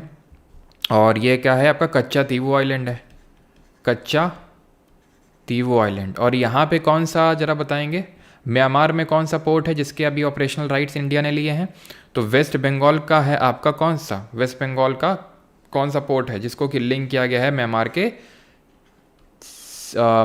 का सितवे पोर्ट से, ठीक है। सितवे पोर्ट किस प्रोजेक्ट के तहत? कालादान, आई होप मैं सही प्रोनाउंस कर रहा हूँ, कालादान मल्टी मॉडल प्रोजेक्ट, ठीक है। कालादान मल्टी मॉडल प्रोजेक्ट इसको बोलते हैं, जो ये वेस्ट बंगाल को लिंक करेगा कहाँ से? म्यांमार को, जो हमें इनडायरेक्ट रूट प्रोवाइड करेगा कहाँ पे? हमारे नॉर्थ ईस्ट के लिए। सितवे पोर्ट बिल्कुल सही है। Consider the following statements. Other than those made by humans, nanoparticles do not exist in our nature. Nanoparticle of some metallic oxide are used in manufacture of some cosmetics. Nanoparticle of some commercial products which enter the environment are unsafe for humans. Statements आपके सामने, options आपके सामने, answer करिए। Answer करिए, लगाइए अपना दिमाग, लगाइए इसमें निट्टो। लगा लिए सभी ने? इतना ही टाइम वैसे तो लगना चाहिए। हम लोग अगर सीख चुके, अगर आपने पिछले 3 लेक्चर लिए तो आपने पकड़ लिया हुआ है यहाँ पे। अदर दैन, हम स्टेटमेंट करते हैं, अगर आपको टाइम लेना पॉज करके ले सकते हैं आप time. Other than those made by humans, nano particle do not exist in nature. यानी कि ह्यूमंस, नैनो पार्टिकल को सिर्फ ह्यूमंस ही बनाते हैं। जितने भी एग्जिस्ट कर रहे हैं आज नेचर में, वो सिर्फ ह्यूमंस नहीं बनाए। अपने आप से नेचुरली कोई नैनो पार्टिकल एग्जिस्ट ही नहीं करता है। Do not exist in nature, exist ही नहीं करता है। एक नैनो पार्टिकल भी अगर एग्जिस्ट कर जाएगा अपने आप, ये स्टेटमेंट गलत हो जाएगा। तो इसलिए स्टेटमेंट गलत है। लेकिन मैंने आपको क्या सलाह दी है कि अपना ज़्यादा भरोसा पहले किस पे करना है? नॉलेज पे। पहले भरोसा होना चाहिए नॉलेज पे, देन ये विजडम का खेल आता है। पहले तो नॉलेज काम आएगी। लेकिन नैनो पार्टिकल्स के बारे में हम यूजुअली नहीं पढ़ते हैं, ठीक है। तो लेकिन फिर भी हम तीनों स्टेटमेंट को पढ़े बिना किसी कंक्लूजन में नहीं जाएंगे। हम छोटा सा क्रॉस मार्क लगा देंगे कि किसके गलत होने के चांसेस ज़्यादा है। Nano particles of some metallic oxide are used in the manufacture of some cosmetics. Some कैसा है? जनरलिस्टिक कीवर्ड है, और इस तरह के कीवर्ड्स कंटेनिंग जो स्टेटमेंट्स होते हैं वो जनरली सही होते हैं। ये कुछ हैं, ऑल सारे हैं, ये दिक्कत वाली बात है। कोई नहीं है, ये दिक्कत वाली बात है। ऑल, नन, नेवर, इस तरह के जो एक्सट्रीम कीवर्ड्स होते हैं वो कंटेनिंग जो स्टेटमेंट होते हैं उस पर थोड़ा सा आपको गौर फरमाना होता है, गलत होने के चांसेस ज़्यादा होते हैं। Nano particle of some commercial products which enter the environment are unsafe for humans. बिल्कुल, कुछ तो होते ही होंगे नैनो पार्टिकल जो हमारे अगर उसमें एंटर कर जाए एनवायरनमेंट में तो हमारे लिए अनसेफ हो सकते हैं। वो भी सेफ खेल रहा है, तुम भी सेफ खेलो। वो क्यों सेफ खेल रहा है? क्योंकि वो सही स्टेटमेंट है। तो 2 and 3 is the correct statement, पहला गलत है, ठीक है। Consider the following characteristics of a cloud type. यहाँ पे क्लाउड टाइप के बारे में लिखा हुआ है, बताइए। Cloud these clouds are a form of condensation. पहली बात तो ये संघनन का एक प्रकार होते हैं। कंडेंसेशन क्या होता है? जहाँ पे गैसियस स्टेट से कोई लिक्विड स्टेट में जाता है। यहाँ पे वेपर्स जो ड्रॉपलेट्स हैं छोटी छोटी उसमें कन्वर्ट हो रहे हैं। कुछ और एग्जाम्पल्स कोट कर सकते हैं कमेंट सेक्शन में आप कंडेंसेशन के। क्लाउड की स्टडी को क्या बोलते हैं? तो क्लाउड की स्टडी को हम बोलते हैं नेफोलॉजी। वो पॉइंट कंटेनिंग दी प्लेसेस हैविंग सेम क्लाउडीनेस, उनको उन लाइन को बोलते हैं आइसोनेफ। नेफ रूट वर्ड ध्यान रखना है। कंडेंसेशन के कुछ और प्रकार हैं फॉग, मिस्ट, ड्यू, ये सारे हैं। They are born through convection. Okay, मतलब ये हमें पढ़ना है और बताना है कौन सा क्लाउड टाइप है। Only cloud type that can produce hello, thunder, lightning. बहुत भयंकर ये हिंदी में लिखा हुआ है। एकमात्र बादल प्रकार जो ओले, गरज और बिजली पैदा करते हैं, बहुत भयंकर बारिश करते हैं इस तरह से। They are large cauliflower shape towers मतलब लंबे हैं। कॉलीफ्लावर शेप्ड हैं, दैट मीन कॉलीफ्लावर ऐसा होता है। ये कौन से क्लाउड हैं? जिनका फ्लैट बेस होता है, जिनका फ्लैट बेस होता है। कौन होते हैं? क्यूमुलस क्लाउड होते हैं। तो क्यूमुलस इसमें भी है, इसमें भी है, इसमें भी है, इसमें नहीं है, हटा दो। टावर शेप हैं, अपने आप में इनफ है, ये क्यूमुलो निम्बस हैं। क्योंकि अगर बहुत भयंकर बारिश कर रहे हैं तो निम्बस तो ज़रूर होगा। निम्बस, क्योंकि हमने डिफरेंट टाइप्स ऑफ क्लाउड पढ़े हैं। कौन कौन से टाइप ऑफ क्लाउड पढ़े हैं? हमने पढ़ा है low level cloud. Low level जो सबसे निचली सतह पे आते हैं, तो उसमें कौन कौन से आते हैं? एक तो हमारे निम्बस आते हैं, निम्बस, और दूसरे आते हैं स्ट्रेटस। तो निम्बस जो ये वर्ड है ये निम्बो से डिराइव्ड है, विच मीन्स रेन बियरिंग। ये इतने ज़्यादा काले टाइप होते हैं, ग्रे कलर के क्लाउड होते हैं कि ये ओपेक होते हैं टू सनलाइट। ओपेक मतलब सनलाइट को ब्लॉक कर लेते हैं, अंधेरा हो जाता है जब ये। ठीक है, अब देख रहे हो मैंने अंधेरा बोलना छोड़ दिया, अंधेरा बोलता हूँ सीधे अब। स्ट्रेटस जो है ये लेयर्स के फॉर्म में एग्जिस्ट करते हैं और निचले लेयर जो लेवल है उसी में एग्जिस्ट करते हैं, लो लेवल पे। तो यहाँ देख सकते हैं स्ट्रेटस है और निम्बस क्लाउड भी है। निम्बस रेन बियरिंग क्लाउड होते हैं, एकदम अंधेरा हो जाता है। फिर हम मिडिल लेवल जब क्लाउड में आते हैं तो इसमें क्यूमुलस क्लाउड आता है, जिनका बेस फ्लैट होता है और ऐसे वूल शेप के होते हैं, कॉलीफ्लावर शेप के होते हैं। और सबसे जो हाई लेवल क्लाउड होते हैं वो सिरस होते हैं, जो किस शेप के होते हैं? जो फेदर शेप के होते हैं, फेदर शेप। एनविल टॉप, यही तो लिखा हुआ था, एनविल टॉप होता है और टावर की तरह खड़े हुए हैं। इसी को तो हम लोगों ने पढ़ा चुका हूँ मैं। किस कंडीशन में बनते हैं क्यूमुलस निम्बस? मुझे पता है कुछ लोगों ने कमेंट में लिख दिया होगा, मुझे पूछने की ज़रूरत है नहीं। वैसे एक्सटेंसिव वर्टिकल डेवलपमेंट हो रहा है, ये हमारे होते हैं जब साइक्लोन बनता है। तो आंसर क्यूमुलो निम्बस हो गया। ठीक है, साइक्लोन के बारे में पढ़ लें क्या? या फिर इसमें कुछ पढ़ने लायक है? इसमें तो कुछ नहीं है। साइक्लोन में ही कुछ जल्दी से मैं आपसे पूछ लेता हूँ। साइक्लोन में जल्दी से बताइए कि आई ऑफ साइक्लोन को क्या बोलते हैं? जहाँ पे कोई क्लाउड नहीं बनता है, काम रीजन होता है। साइक्लोन को हम साउथ चाइना सी में क्या बोलते हैं? साइक्लोन को अटलांटिक ओशन के वाला जो रीजन होता है वहाँ पे क्या बोलते हैं साइक्लोन को? साइक्लोन किसके अराउंड बनता है? और साइक्लोन नदर्न हेमिस्फीयर में कैसा रोटेट करता है और रोटेट करता क्यों है आखिरकार? तो आई जो, इसका तो मैंने आंसर बता ही दिया। साइक्लोन का जो सेंटर वाला रीजन होता है उसको हम आई ऑफ साइक्लोन बोलते हैं। साउथ चाइना सी में इसको हम टाइफून के नाम से जानते हैं, अटलांटिक ओशन में इसको हम हरिकेन के नाम से जानते हैं, और ऑस्ट्रेलिया में इसको विली के नाम से जानते हैं। विली के नाम से जानते हैं ऑस्ट्रेलिया में। ये बनता है लो प्रेशर के अराउंड, निम्न दाब के अराउंड, घूमता है नदर्न हेमिस्फीयर में एंटी क्लॉकवाइज या फिर काउंटर क्लॉकवाइज, हिंदी में वामावर्त बोलते हैं। क्यों घूमता है? कौन सा फोर्स रिस्पॉन्सिबल होता है घूमने के लिए? तो ये होता है कॉरियोलिस फोर्स। कॉरियोलिस फोर्स कैसा फोर्स होता है, जो किस वजह से ओरिजिनेट होता है जरा बताइए। ये जीरो होता है कहाँ पे? पोल्स पे। और मैक्सिमम कहाँ होता है? इक्वेटर पे ये मैक्सिमम होता है। ये चीज़ आपको ध्यान रखनी है। और कॉरियोलिस फोर्स क्या मैं बोल दिया, सॉरी उल्टा बोल दिया मैंने। पोल्स पे मैक्सिमम होता है, इक्वेटर पे जीरो होता है। तभी अब अगर आप पोल्स की तरफ जाओगे तो विंड वगैरह ज़्यादा डिफ्लेक्ट करती हैं। तो जीरो होता है इक्वेटर पे और पोल्स पे ये मैक्सिमम होता है, यानी कि डिग्री ऑफ लैटिट्यूड का डायरेक्टली प्रोपोर्शनल होता है। कॉरियोलिस फोर्स आता है अर्थ के रोटेशन यानी कि पृथ्वी के घूर्णन की वजह से। और जो साइक्लोन बिहेव करता है नदर्न हेमिस्फीयर में एंटी क्लॉकवाइज, तो सदर्न में कैसा होगा? क्लॉकवाइज। इसका उल्टा होता है एंटी साइक्लोन हाई प्रेशर के अराउंड बनता है। ये हाई प्रेशर उच्च दाब, ये इसका उल्टा रोटेट करता है साइक्लोन का। और टेम्परेट साइक्लोन साइक्लोन का एक प्रकार होता है, उसका एंटी साइक्लोन से कोई लेना देना नहीं होता है। जो टेम्परेट साइक्लोन होता है ना, वो टेम्परेट एरियाज में आता है। टेम्परेट साइक्लोन क्यों बनता है? जब गर्म हवा ठंडी हवा से मिल जाती है, इसको बोलते हैं फ्रंटोजेनेसिस, और जहाँ दोनों मिलते हैं उसको बोलते हैं फ्रंट्स। तो ये टेम्परेट साइक्लोन क्यों बनते हैं? क्योंकि गर्म हवा ठंडी हवा से मिल जाती है। साइक्लोन जो होते हैं, जो ट्रॉपिकल साइक्लोन होते हैं, जो ट्रॉपिक्स में आते हैं, ये बड़े डिवास्टेटिंग नेचर के होते हैं और सिर्फ पानी में आ सकते हैं, सिर्फ समुद्र में आ सकते हैं। लेकिन ये जो होते हैं टेम्परेट वाले, ये लैंड और वाटर दोनों में आ सकते हैं, इनकी खासियत होती है। सारी चीज़ें हो गई, आगे बढ़ें। जगह थी फालतू में किचबिचाए पड़े थे वहाँ पे। The first Anglo Maratha war concluded by which war was one of the following, मतलब कि जो पहला एंग्लो मराठा युद्ध है वो किससे ख़त्म हुआ था? फ्रंट बनता है frontogenesis, yes, also called as, yes Aditya सही है। इसको हम एक्स्ट्रा ट्रॉपिकल साइक्लोन भी बोलते हैं, टेम्परेट साइक्लोन को, बिल्कुल सही। और यस ठीक है। और टेम्परेट साइक्लोन साइक्लोन की तरह ही रोटेशन करता है, बस ये है कि वो जो हमारे हाई लैटिट्यूड हैं, जैसे नहीं हॉर्स लैटिट्यूड वगैरह, जैसे कि एक सेकेंड,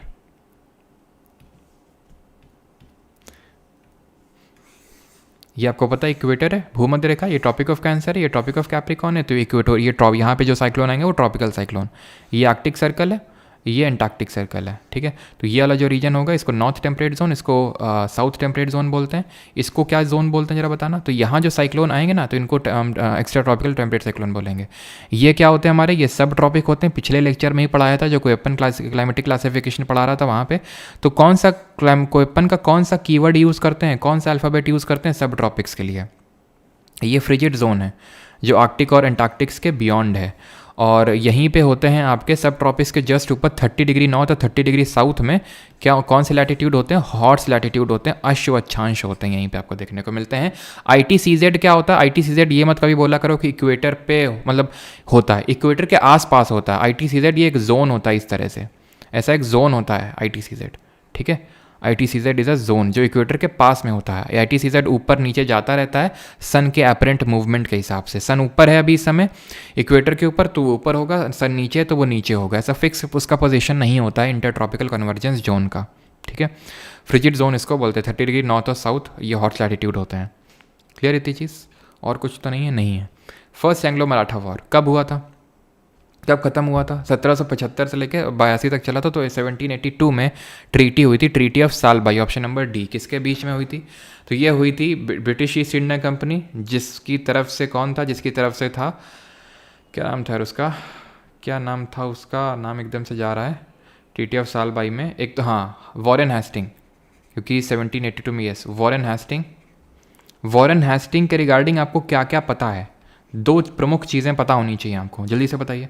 वॉरेन हेस्टिंग और महादजी सिंधिया के बीच में, महादजी सिंधिया के बीच में ट्रीटी हुई थी फर्स्ट एंग्लो मराठा वॉर के ख़त्म होने पे। सूरत की जो संधि हुई थी, सूरत की ट्रीटी, ये हुई थी आपकी 1775 में, 1775 में। यानी कि पहला एंग्लो मराठा वॉर शुरू होने से पहले ही रघुनाथ राव, जो कि पेशवा बनने के लिए एकदम तड़प रहे थे, बन नहीं पा रहे थे, तो ब्रिटिशर्स की गोद में जा गिरी है। बोलते हैं ब्रिटिशर्स से कि तुम हमें हरवाने मदद करो इनको मराठाओं को, जबकि खुद ही उस गद्दी पे बैठना चाहते थे। हम तुमको बदले में सलसेट और बसीन दे देंगे। लेकिन रघुनाथ राव उसमें भी सक्सेसफुल नहीं हो पाया, जिसके बाद फर्स्ट एंग्लो मराठा वॉर हुआ और वॉरेन हेस्टिंग और महादजी सिंह के बीच में ट्रीटी वगैरह होती है। और रघुनाथ राव का ऑलमोस्ट पत्ता साफ ही हो जाता है, फिर रोने लगते हैं कि हमको नहीं तुम्हारे बेटे को ही बना दो यार। तो सलसेट और बसीन की भी संधि होती है, जिसपे कि सवाल अभी सीजीएल में इस पिछले वाले में आ चुका है, ठीक है। जो बसीन की जो ट्रीटी हुई थी वो 1802 में हुई थी, 1802। किसके बीच में हुई थी ये सवाल पूछा था, यही सवाल पूछा था किसके बीच में हुई थी। तो बाजीराव सेकंड यहाँ पे थे मराठा की तरफ से, और बाकी तो आपको पता है ईस्ट इंडिया कंपनी होगी दूसरी साइड में, जो उस समय के पेशवा थे बाजीराव दी सेकंड, 1802 में हुई थी। ट्रीटी ऑफ पुरंदर की अगर बात करें तो ये दो हुई थी ट्रीटी ऑफ पुरंदर। सबसे पहले तो 1665 में हुई थी, 1665 में शिवाजी, छत्रपति शिवाजी महाराज और औरंगजेब की तरफ से थे जयसिंह द प्रथम, ठीक है। जयसिंह वन थे औरंगजेब की तरफ से, तो इन लोगों के बीच में हुई थी। एक और हुई थी 1776 में, ठीक है। ये ईस्ट इंडिया कंपनी और मराठा के बीच में ये हुई थी 1776 में, लेकिन 1665 वाली ज़्यादा इंपॉर्टेंट है, ठीक है। कुछ सवाल पूछे थे आपसे क्या? कुछ क्वेश्चन पूछे थे शायद, ऐसा याद आ रहा है फॉर मिनट। क्या कुछ क्वेश्चन पूछे थे क्या आपसे? चलो कोई नहीं, जल्दी से बताइए। ट्रीटी ऑफ अमृतसर, हाँ वॉरेन हेस्टिंग पे क्वेश्चन पूछे थे आपसे कि वॉरेन हेस्टिंग से दो चीज़ें मैंने आपसे पूछी थी कि याद होनी चाहिए। दो चीज़ें क्या है? एक तो इस बंदे ने 1772 में 1772 में डुअल गवर्नमेंट को ख़त्म कर दिया था। जो कौन लाया था? जो क्लाइव लाया था इलाहाबाद की ट्रीटी में। इलाहाबाद की ट्रीटी कब हुई थी ज़रा बताना, ठीक है? इलाहाबाद की ट्रीटी कब हुई थी? तो ये चीज़ और क्या चीज़, और क्या चीज़, और ये पता होना चाहिए कि पहला first governor general of Bengal बना था वॉरेन हेस्टिंग, ठीक है? ये चीज़ पता होनी चाहिए। प्लस ट्रीटी ऑफ अमृतसर, ये किसके बीच में हुई थी और कब हुई थी? ट्रीटी ऑफ अमृतसर ये कब और किसके बीच में हुई थी? और इलाहाबाद वाली तो मैंने आपसे पूछा था, तो इलाहाबाद ये बक्सर के युद्ध के बाद हुई थी, बैटल ऑफ बक्सर के बाद 1765 में हुई थी। और इसमें रॉबर्ट क्लाइव था ब्रिटिशर्स की तरफ से, और दूसरी साइड कौन था? शाह आलम सेकंड, जो उस समय का मुग़ल शासक था।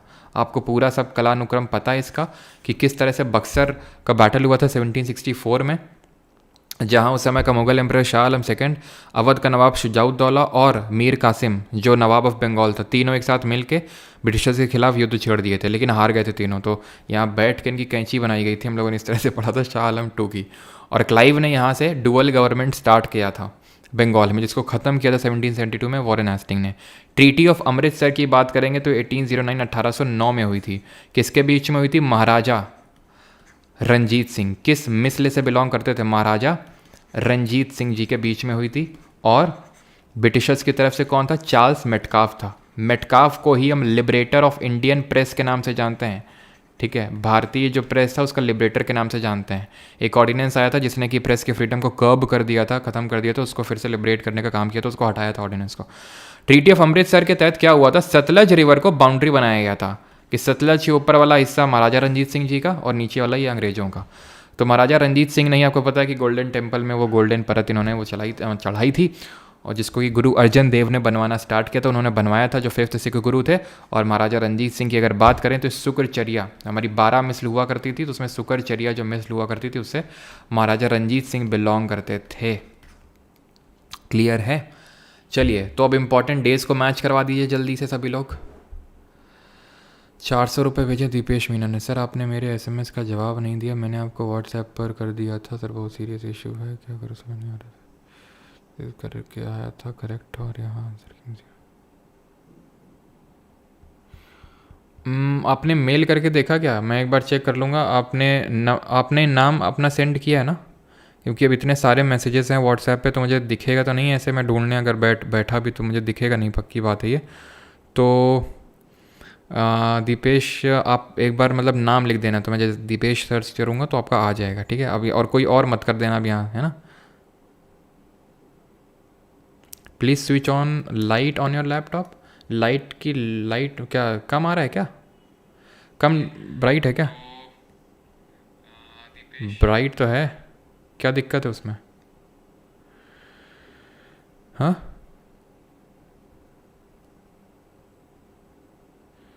तुमने मिस्टर रात तुमने दीपेश लिखा ना, तो बहुत मारेंगे अगर पकड़े गए तुम। किसी और ने दीपेश लिख के भेजा तो। चलिए भाई, तो वर्ल्ड वेटलैंड्स डे यानी विश्व आर्द्र भूमि दिवस, ये है आपका 2 फरवरी को। 3rd, अच्छा बताइए 4 फरवरी को क्या हुआ था ऐसा हिस्ट्री में? 4 फरवरी को इंटरनेशनल टाइगर्स डे। 29 जुलाई, अच्छा 29 जून को क्या मनाते हैं? 29 जून और 27 जून इंडिया में। वर्ल्ड वाटर डे 22 मार्च, और वर्ल्ड अर्थ डे कब मनाते हैं? 22 अप्रैल। और 22 मई को क्या मनाते हैं? तो 4 फेब 1922 को चौरी चौरा हत्याकांड हुआ था। वर्ल्ड वेटलैंड डे हम 2 फेब को क्यों मनाते हैं? बिकॉज 2 फेब 1971 को 1971 को वेटलैंड के कंजर्वेशन के लिए रामसार कन्वेंशन हुआ था, रामसार सिटी ईरान में रामसार कन्वेंशन हुआ था। 29 जून को हम इंडिया में भारत में स्टैटिस्टिक्स डे यानी कि सांख्यिकी दिवस मनाते हैं। क्यों मनाते हैं बताइए कमेंट में। 27 जून MSME day, micro small and medium enterprise day मनाते हैं, ठीक है? और 22 मई की अगर बात करें तो वर्ल्ड बायोडाइवर्सिटी डे यानी कि जैव विविधता दिवस मनाते हैं, वर्ल्ड बायोडाइवर्सिटी डे। तो 22 मार्च को पानी बचाया, 22 अप्रैल को पृथ्वी बचाई, और फिर उसमें जैव विविधता बढ़ाई, है ना? फिर और क्या पूछे थे, क्या पूछे थे, तुरंत एक तो भूलने की बड़ी बीमारी है। हाँ, क्यों मनाते हैं स्टैटिस्टिक्स डे? तो पीसी महालनोबिस जी का जन्म दिवस होता है। पीसी महालनोबिस के मॉडल पे ही क्या बेस था, सेकेंड 5 ईयर प्लान बेस था आपका, ठीक है। पहला हैराडोमर मॉडल पे बेस था। कुछ और जल्दी से बताएंगे। 8 मार्च को क्या मनाते हैं, मैं लिखूंगा नहीं, बस यहाँ पे मैं लिख रहा हूँ डेट्स और मैं आपको बता दूंगा। 7 अप्रैल को क्या मनाते हैं और क्यों मनाते हैं ये भी बताइएगा। 31 मई आप बता दो। फिर जून, 1 मई भी बता दो। 1 मई इतना इंपॉर्टेंट डे यार, तुम्हें पता नहीं है, हैं? 5 जून को क्या होता है, और 11 जुलाई, 11 जुलाई को, 14 11 जुलाई का लो, 14 सितंबर को, और 16 सितंबर को, और चलो पहले तो इतना देखते हैं, ठीक है। तो 8 मार्च को क्या मनाते हैं? 8 मार्च को हम international women's day, in short में बस वुमेंस लिखूंगा, इंटरनेशनल वुमेंस डे। 7 अप्रैल को हेल्थ डे मनाते हैं, वर्ल्ड हेल्थ डे, क्योंकि 7 अप्रैल 1948 को 1948 में WHO वर्ल्ड हेल्थ ऑर्गेनाइजेशन बना था। इसका हेडक्वार्टर कहाँ है WHO का। 1 मई को इंटरनेशनल लेबर्स डे, हाँ लेबर्स डे होता है। और किसी का बर्थडे भी होता है क्या? 31 मई, तो ये होता है आपका anti tobacco day, anti tobacco day. और 5 जून को क्या होता है, वर्ल्ड एनवायरनमेंट डे, पर्यावरण दिवस। 11 जुलाई को जनसंख्या बचानी, हमको एक और एक 11 नहीं कर देना है ना, ऐसे याद कर सकते हैं, वर्ल्ड पॉपुलेशन डे। 14 सितंबर को हिंदी डे, इंडिया में मनाते हैं हिंदी दिवस। हिंदी दिवस क्यों मनाते हैं इसी दिन, इसका भी पीछे का रीज़न है, क्योंकि 14 सितंबर 1949 को 1949 को कॉन्स्टिट्यूएंट असेंबली ने हिंदी इन देवनागरी स्क्रिप्ट को ऑफिशियल लैंग्वेज माना था यूनियन का। ये चीज़ जो मैंने बोली, ये किस आर्टिकल ऑफ कॉन्स्टिट्यूशन में लिखी हुई है और किस पार्ट में? 16 सितंबर की अगर बात करेंगे तो ओजोन डे। और आज क्या है, आज है 5 अक्टूबर। 5 अक्टूबर को क्या होता है जल्दी से बताओ। 5 अक्टूबर और क्या हो सकता है? सितंबर हो गया, हाँ दिसंबर से ले लेते हैं कुछ। 10 दिसंबर को क्या होता है, 22 दिसंबर को क्या होता है, ये बता दीजिए। तो यहाँ पे सही आंसर क्या होगा, 5 अक्टूबर, ठीक है। 5 अक्टूबर को क्या होता है, आज इंटरनेशनल टीचर्स डे। जल्दी से विश करो टीचर को अपने। 10 दिसंबर की अगर बात करें, 10 दिसंबर को, तो ह्यूमन राइट्स डे, ठीक है। मानव अधिकार, ह्यूमन राइट्स। और ह्यूमन राइट्स जो कमीशन है, नेशनल ह्यूमन राइट्स कमीशन, ये किस साल बना था और किस आर्टिकल ऑफ कॉन्स्टिट्यूशन में ज़्यादा ये बताएंगे। 22 दिसंबर की अगर बात करेंगे तो नेशनल मैथ्स डे मनाते हैं। आपको पता है हमारे जो रामानुजन जी थे उनका जन्म दिवस होता है इस दिन, इसलिए नेशनल मैथमेटिक्स डे।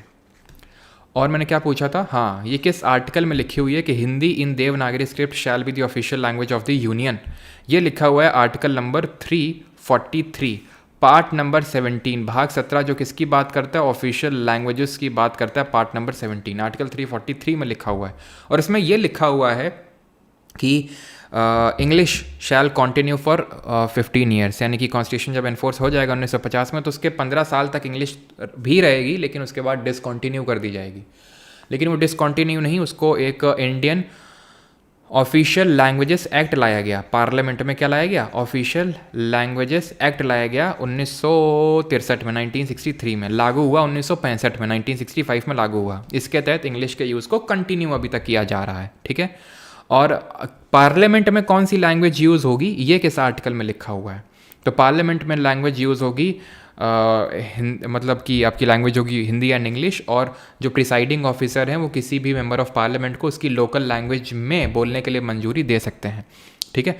तो ये चीज़ लिखी हुई है आर्टिकल नंबर 120 में, ठीक है, 120 में पार्लियामेंट में कौन सी लैंग्वेज यूज़ होगी। और 121 में लिखा है कि कोर्ट के मैटर में इंटरफेयर, कोर्ट में क्या चीज़ें हो रही हैं, जजेस क्या बोल रहे हैं क्या नहीं बोल रहे हैं, वो पार्लियामेंट में डिस्कस नहीं हो सकता। जैसे कि अभी आपको पता है वो ईशा फाउंडेशन का ना, उस पर मैं रील भी बनाने वाला हूँ एक जल्दी, क्योंकि उसमें पॉलिटी के काफ़ी चीज़ें इन्वॉल्व हैं। उसमें हेबियस कॉर्पस इन्वॉल्व है, उसमें सर्शियरी इन्वॉल्व है, और उसमें और एक चीज़ और मैंने क्या सोची थी, और एक और चीज़ उसमें इन्वॉल्व थी, लेकिन ये 2 रिट उसमें इन्वॉल्व है। और एक छोटा सा आर्टिकल है एक, वो भी उसमें मैं रील आपको बताऊंगा। तो वो मतलब उसमें क्या है कि मद्रास हाई कोर्ट के जज ने कुछ बोला कि पुलिस भेजो, CGI ने बोला सुप्रीम कोर्ट ने आने की, घुस मत जाना ईशा फाउंडेशन में, ठीक है, अब अपने जुरिस्डिक्शन में रहो। तो मतलब ये है कि अब ये जो भी जजेस कर रहे हैं, मद्रास हाई कोर्ट के जज हो गए, CJI हो गए, ये डिस्कस नहीं हो सकता पार्लियामेंट में। तो ये 121 आर्टिकल बोलता है, which of the following is a measure that can be used by the government of India for combating inflation. और आज आपको एक रील मिलेगी जस्ट क्लास खत्म होने के बाद, जिसमें आर्टिकल नंबर 142 मैं आपको बता रहा हूँ एक रीसेंट एग्जाम्पल के साथ। तो that can B use with the government of India for combating inflation. Inflation क्या होता है आपको पता है कि general increase in the general level of the prices, चीज़ों के दाम बढ़ गए। क्यों बढ़ गए? दो कारण हो सकते हैं उसके, दो कारण। एक तो हो सकता है डिमांड पुल और दूसरा हो सकता है कॉस्ट पुश। डिमांड पुल और कॉस्ट पुश में क्या डिफरेंस होता है? डिमांड पुल, डिमांड बढ़ गई, क्यों? क्योंकि लोगों के हाथों में पैसा बढ़ गया। पैसा कैसे बढ़ सकता है? गवर्नमेंट खूब सब्सिडी दे रही है। अब मान लेते हैं गवर्नमेंट LPG सिलेंडर मान लेते हैं कि भाई 80 रुपये की सब्सिडी दे रही है, वो 80 ना दे के 180 दे दे, तो मेरे पास 100 रुपये एक्स्ट्रा आ गया ना, मैं उसको खर्च करूँगा। ठीक है, खर्च करूँगा मतलब सबके हाथ में ज़्यादा पैसा आ गया, चीज़ों का उत्पादन तो उतना ही हुआ है, तो फिर चीज़ों के दाम बढ़ जाएंगे, डिमांड पुल हो गया ये। ठीक है, कॉस्ट पुश का मतलब ये होता है, ये आपका सप्लाई साइड इन्फ्लेशन इसको बोलते हैं। इसको सप्लाई साइड इन्फ्लेशन इसलिए बोलते हैं क्योंकि चीज़ों के दाम बढ़ जाते हैं, क्योंकि रॉ मटेरियल की सप्लाई हो सकता है बाधित हो गई हो, या फिर उसके प्राइसेस बढ़ गए हों रॉ मटेरियल के। जैसे कि अगर मैं मान लो कि लेक्चर बनाता हूँ और उसकी एक कोर्स फीस रखता हूँ, तो हो सकता है कि जिस चीज़ों का यूज़ करके मैं माइक का यूज़ करके, पेन टैब का यूज़ करके, लैपटॉप का यूज़ करके, लाइटिंग का यूज़ करके जो मैं बनाता हूँ वीडियो, तो वो सारी महंगे हो गए चीज़ें, क्योंकि गवर्नमेंट ने हो सकता है उस पर GST बढ़ा दिया और फिर जो भी चीज़ें, तो उसकी वजह से मैं आपकी कोर्स की फ़ीस बढ़ा दिया मैंने। तो चीज़ों के दाम क्यों बढ़ गए? क्योंकि रॉ मटेरियल की सप्लाई, रॉ मटेरियल का जो डिमांड, वो जो प्राइस था वो बढ़ गया, तो इसको कॉस्ट पुश बोलते हैं। इंक्रीजिंग द नॉन प्लान्ड, अब बोल रहा है कि इन्फ्लेशन को कम्बाट करना है, ख़त्म करना है, उससे लड़ना है। तो इन्फ्लेशन से लड़ने के लिए आप क्या करेंगे? मैं आपको अच्छे से बता चुका हूँ कि अगर इन्फ्लेशन से लड़ना है तो पैसे को मार्केट से खींचना है। अगर पैसे को मार्केट से RBI खींच रहा है तो मॉनेटरी पॉलिसी, और अगर गवर्नमेंट ऑफ इंडिया खींच रहा है तो फिस्कल पॉलिसी। अब गवर्नमेंट ऑफ इंडिया कैसे खींच सकता है? गवर्नमेंट ऑफ इंडिया ऐसे खींच सकता है, टैक्स बढ़ा दे। कैसे? जैसे कि GST बढ़ा रखा है गवर्नमेंट ने, GST 18%। जैसे मान लो कि मैं आपको कोर्स सेल कर रहा हूँ फॉर एग्जाम्पल, ठीक है, तो उसमें 18% GST लगता है। ठीक है, ये रियलिटी है। तो इससे क्या होगा? इससे आपके हाथ में पैसा कम बचेगा, ठीक है, क्योंकि वो गवर्नमेंट को भी जाएगा, पहला। दूसरा, इनकम टैक्स, आप CGL में सिलेक्शन ले लेंगे तो आपका क्या होगा? आप कमाई करेंगे तो उसमें गवर्नमेंट ज़्यादा टैक्स, इनकम टैक्स, GST तो इनडायरेक्ट टैक्स हो गया ना। इनकम टैक्स या फिर वेल्थ टैक्स, गिफ्ट टैक्स, ये सब क्या होते हैं? डायरेक्ट टैक्स होते हैं। तो टैक्स बढ़ा के ये कर सकता है, ठीक है, कि इन्फ्लेशन को कम्बाट किया जा सकता है। MSP, ये गवर्नमेंट के हाथ में होता है। MSP क्या होता है? मिनिमम सपोर्ट प्राइस, न्यूनतम समर्थक मूल्य, जो कि किसानों को उनकी बुआई से पहले अनाउंस कर दिया जाता है कि अगर आपका कहीं नहीं बिका अनाज तो हम इतने रुपए में खरीद लेंगे। ये जो है फॉर्मूला निकालता है CACP, commission on agricultural cost and prices. ये डिटरमाइन करता है MSP, जो किस साल बना था? ये उसी साल बना था जिस साल FCI, food corporation of India, जो फूड का, ग्रेन्स का इसको क्या करता है? प्रोक्योर करता है, उसका भंडारण करता है। ये दोनों बने थे 1965, 1965 में। 1965 में ही क्यों बने थे? इसका पीछे का रीज़न क्या है? Green revolution. कौन सा 5 ईयर प्लान? जल्दी से बताइए कमेंट में। तो ग्रीन रेवोल्यूशन को हम अब कहीं और डिस्कस करेंगे, इस पर फोकस करते हैं। तो increasing the non planned expenditure, खर्चा बढ़ा दे गवर्नमेंट, अपना खर्चा बढ़ा दे डिफेंस पुलिस में। भाई खर्चा बढ़ाना नहीं है, खर्चा कम करना है। लोगों के हाथ पैसा नहीं पहुंच जाएगा अगर खर्चा आप बढ़ाएंगे। प्रोवाइड मोर सब्सिडी, नहीं, सब्सिडी ही तो नहीं देनी है। सब्सिडी देंगे तो आप फिर से लोगों के पास पैसा पहुंच जाएगा। कैश रिजर्व रेशियो को रिड्यूस कर दो ना। कैश रिजर्व रेशियो क्या होता है? नगद आरक्षित अनुपात क्या होता है? ये वो पैसा होता है, वो परसेंटेज होता है NDTL का, net demand and time liability का, वो उतना परसेंटेज जितना बैंकों को निकाल के RBI के पास रख देना है। वो उसको चढ़ा नहीं सकते, लोन पे नहीं चढ़ा सकते उसको। उसके पीछे का रीज़न आपको पता है, मैं यहाँ पे उस पर नहीं जाने वाला हूँ, ठीक है। SLR क्या होता है? स्टैट्यूटरी लिक्विड रेशियो, यानी कि, और NHRC मैंने पूछा था पीछे, मैं खुद ही भूल गया कि मैंने क्या क्या चीज़ें आपसे पूछी थी। अब मुझे याद आ रहा है कि जो हमारा NHRC, that is national human rights commission है, तो ये पहली बात तो किसी भी आर्टिकल में मेंशन नहीं है, क्योंकि ये एक आपका स्टैट्यूटरी बॉडी है। ये एक एक्ट से बना था 1993 में, 1993 में बना था ये। इतनी चीज़ आपको पता होनी चाहिए, ठीक है। और अभी इसके क्या बोलते हैं, चेयरपर्सन कौन है? तो भरत लाल है, ठीक है। तो स्टैट्यूटरी लिक्विड रेशियो CRR की तरह ही होता है, लेकिन इसमें क्या है कि इसमें बैंकों को कुछ मुनाफा हो जाता है। क्यों? क्योंकि इस पैसे को गोल्ड के फॉर्म में, गवर्नमेंट सिक्योरिटी के फॉर्म में रख सकती है बैंक, इसको सिर्फ कैश के फॉर्म में रखना पड़ता है, तो इसलिए कोई इसमें मुनाफा नहीं होता है। तो ये मैं आपको बता चुका हूँ कि जो सेंट्रल बैंक है कंट्री की, दैट इज़ आरबीआई, तो ये इसके पास दो तरह के टूल हैं, एक तो क्वांटिटेटिव और दूसरा क्वालिटेटिव। क्वांटिटेटिव और क्वालिटेटिव। क्वांटिटेटिव में आते हैं CRR, SLR, MSF, that is marginal standing facility. इसी में आप ओपन मार्केट ऑपरेशंस को रख सकते हैं। ओपन मार्केट ऑपरेशन दो तरह के होते हैं, एक तो रेपो रेट और एक होता है आपका आउटराइट परचेज। आउटराइट परचेज में क्या होता है? आउटराइट परचेज में होता है कि गवर्नमेंट सिक्योरिटी की सेलिंग और बाइंग होती है। रिवर्स रेपो रेट, ये सब क्या होते हैं? अगर आपका इन्फ्लेशन चल रहा है, सबको बढ़ा दो, सबको बढ़ा दो। अगर इन्फ्लेशन चल रहा है, ऐसी पॉलिसी को हम टाइट मॉनेटरी पॉलिसी या डियर मॉनेटरी पॉलिसी या हॉकिश मॉनेटरी पॉलिसी के नाम से जानते हैं। और अगर इन्फ्लेशन नहीं है, लोगों के हाथों में पैसा नहीं है, डिमांड जनरेट करना है, दिवाली का समय है, लोगों के हाथों में पैसा देना है, तो इसको कम कर दीजिए, सबको इसको कम कर दीजिए। तो इससे क्या होगा? इससे ये होगा कि लोगों के हाथों में पैसा पहुंच जाएगा। और कैसे पहुंचेगा वो मैं उस पर डीप में नहीं घुसूंगा, वो सब आपको पता है। नहीं पता है तो आप पूरा टियर 1 आपने क्लियर किया तो इतना तो यार मैं समझ ही रहा हूँ कि पता है आपको। क्वालिटेटिव में क्या आते हैं? क्वालिटेटिव में आते हैं कि आप मार्जिनल रिक्वायरमेंट बढ़ा दीजिए, लोन लेने की मार्जिनल रिक्वायरमेंट बढ़ा दीजिए। आप मॉरल सुएशन करिए, मॉरल सुएशन करिए, मार्जिनल रिक्वायरमेंट बढ़ा दीजिए, मॉरल सुएशन करिए। और जो क्या बोलते हैं उसको,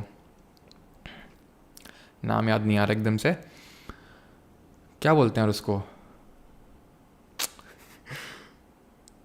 अभी चलो नाम याद आएगा तो मैं बताऊंगा आपको। तो ये क्वालिटेटिव टूल्स होते हैं। क्वांटिटेटिव से क्वेश्चन बनते हैं मोस्टली। और गवर्नमेंट सिक्योरिटी की क्या करनी पड़ती है? सेलिंग करनी पड़ती है कि बाइंग करनी पड़ती है इन्फ्लेशन के केस में? तो इन्फ्लेशन के केस में इसको सेल करना पड़ता है गवर्नमेंट सिक्योरिटी को। ठीक है, क्लियर हो गया? सब कुछ रिवाइज हो गया? पता तो आपको पहले से ही था। क्लियर? तो इसको डॉविश मॉनेटरी पॉलिसी बोलते हैं। जब आप डिक्रीज करते हैं, डिक्रीज करते हैं तो डी से डिक्रीज और डी से डॉविश, सबको डिक्रीज कर देना है, repo rate, reverse repo rate, सबको, अगर इन्फ्लेशन नहीं है तो उत्तर क्या होगा? उत्तर होगा आप रेट ऑफ इंटरेस्ट इंक्रीज कर दीजिए सेविंग और फिक्स डिपॉजिट में। इससे क्या होगा? इससे ये होगा कि लोग अपना पैसा बैंकों को दे आएंगे अगर अच्छा ब्याज उनको मिल रहा होगा FD में। तो लोग अपने हाथ में पैसा नहीं रखेंगे, काम हो गया अपना। कमेंट में बताइए, फिक्स डिपॉजिट एक डिमांड डिपॉजिट है कि एक टाइम डिपॉजिट या फिर टर्म डिपॉजिट है? At the time of short circuit, current in the circuit reduces substantially, does not change, increases heavily, keeps on fluctuating. Short circuit हो गया तो क्या होता है शॉर्ट सर्किट में? शॉर्ट सर्किट में जैसे कि करंट एक सर्किट पूरा फॉलो कर रहा है, शॉर्ट हो गया, वो एकदम से शॉर्ट पाथ फॉलो करने लगा, तो एकदम से भयंकर करंट इंक्रीज हो जाएगा, इंक्रीजेज हेविली। इसको कंट्रोल करने के लिए हम किस एक पर्टिकुलर अप्लाइंस का, एक छोटा सा एक अप्लाइंस होता है उसका हम यूज़ करते हैं कि शॉर्ट सर्किट ना हो। और शॉर्ट सर्किट हो तो हमारा वो जो अप्लाइंस है महंगा, टीवी, फ्रिज वगैरह, ये सब बच सके। तो ये 3rd 5 ईयर प्लान, पहली बात तो इसका उत्तर होगा ग्रीन रेवोल्यूशन वाले का। और क्या सवाल पूछे थे आपसे? और क्या सवाल पूछे थे? कम्बैटिंग इन्फ्लेशन देखते हैं कमेंट में। अच्छा, फिक्स डिपॉजिट किस तरह का डिपॉजिट होता है? तो ये टाइम या फिर टर्म डिपॉजिट होता है, बिकॉज आप एक टाइम के बाद ही इसको FD हो गया, RD हो गया, ये सब एक टाइम के बाद ही मैच्योर होते हैं। जो हमारे डिमांड डिपॉजिट अगर बात करूँ तो उसमें हमारे जो सेविंग्स के डिपॉजिट होते हैं, जो करंट अकाउंट और सेविंग अकाउंट के जो डिपॉजिट होते हैं, करंट अकाउंट जो बिजनेस वगैरह मेंटेन करते हैं, वो डिमांड डिपॉजिट होते हैं। कमेंट में बताइए, टाइम या टर्म डिपॉजिट किस में आता है? किस मॉनेटरी एग्रीगेट में आता है? M0, M1, M2, M3, M4, किस में आता है टाइम डिपॉजिट सबसे पहले? तो इसके लिए हम फ्यूज़ का यूज़ करते हैं।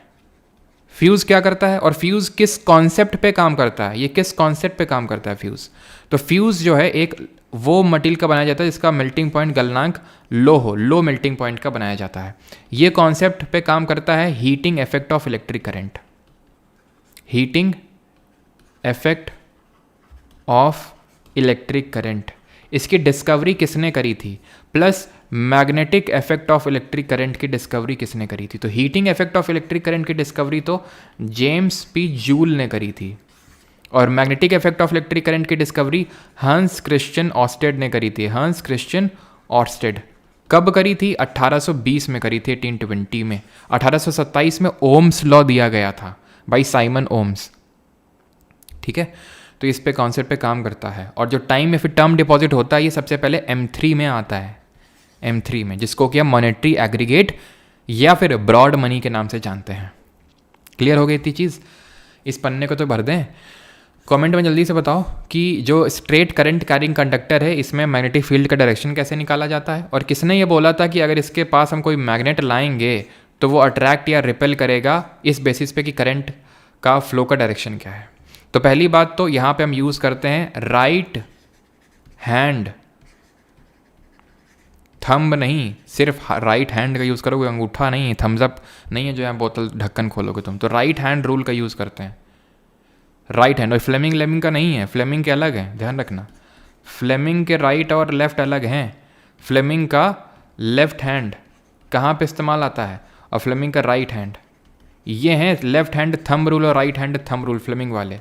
तो लेफ्ट आता है फोर्स, किस क्या force, force on a current carrying conductor. जब एक करंट कैरिंग कंडक्टर को एक मैग्नेटिक फील्ड में इंट्रोड्यूस किया जाता है तो धक्का लगता है उसको एक धक्क से, तो उसका डायरेक्शन क्या होगा वो बताता है। और राइट करंट का डायरेक्शन, किस पे करंट, तो जब किसी कंडक्टर को एक चेंजिंग मैग्नेटिक फील्ड में इंट्रोड्यूस करते हैं तो उसमें करंट दौड़ता है, तो उसका डायरेक्शन बताता है। ये इस पे हमारी जो मोटर है वो काम करती है, जो मैकेनिकल को इलेक्ट्रिकल एनर्जी में कन्वर्ट करती है। और इसमें राइट हैंड रूल पे हमारा जनरेटर और डायनेमो काम करता है। जनरेटर जनरेटर की अगर बात करें तो ये किसको किस में कन्वर्ट करता है, इलेक्ट्रिकल को मैकेनिकल एनर्जी, हाँ सॉरी क्या मैंने बोल दिया, तो ये मैकेनिकल को इलेक्ट्रिकल में कन्वर्ट करता है, मैंने उल्टा तो नहीं बोल दिया, और ये इलेक्ट्रिकल को मैकेनिकल में कन्वर्ट करता है, ठीक है।